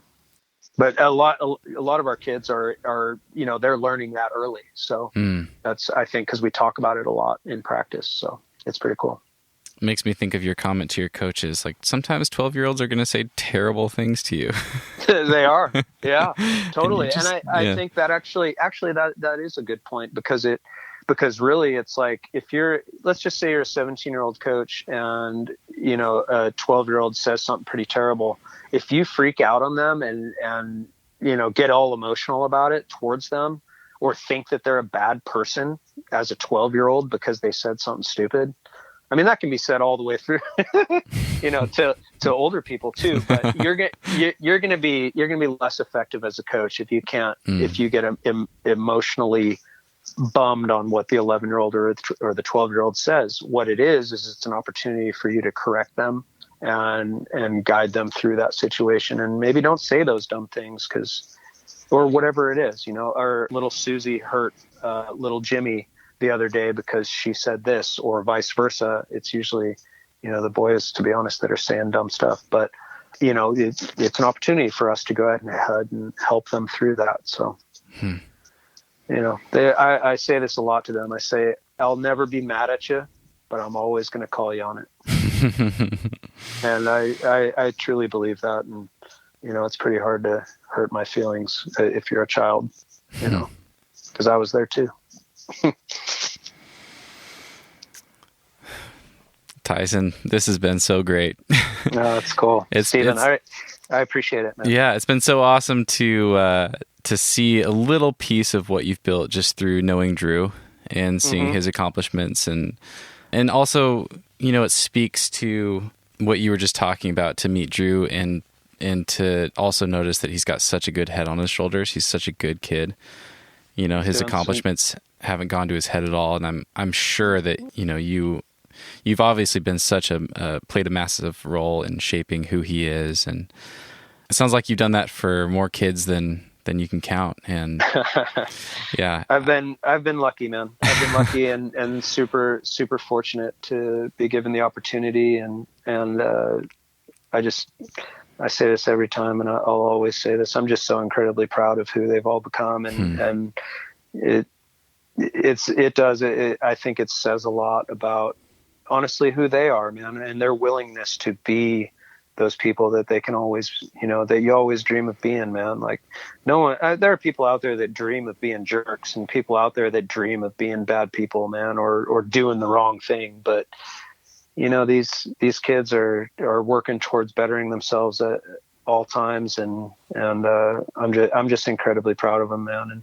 And in this day and age and with what's going on, I think that's why this past few months has been pretty hard, because we haven't been able to be there with them and for them and learning together about, what's going on in the world and society and moving forward. Vertical World Climbing Team is our main focus has always been competition climbing, but we're going to be focusing on a lot of other things moving forward, and just trying to help better the climbing community and as a whole, and giving these kids the opportunity to figure out what that means and how they can become better people for society, and call out the BS when they see it, man. That's that's something we're going to be working on quite a bit, man. So Awesome.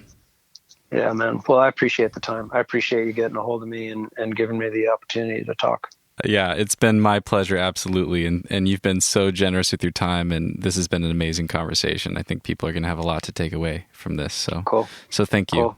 Yeah, of course. Reach out anytime. All right. Awesome. All right, man. I'll talk to you later. Okay. Take care, Tyson. Right. Thank you. Okay. Bye. Bye.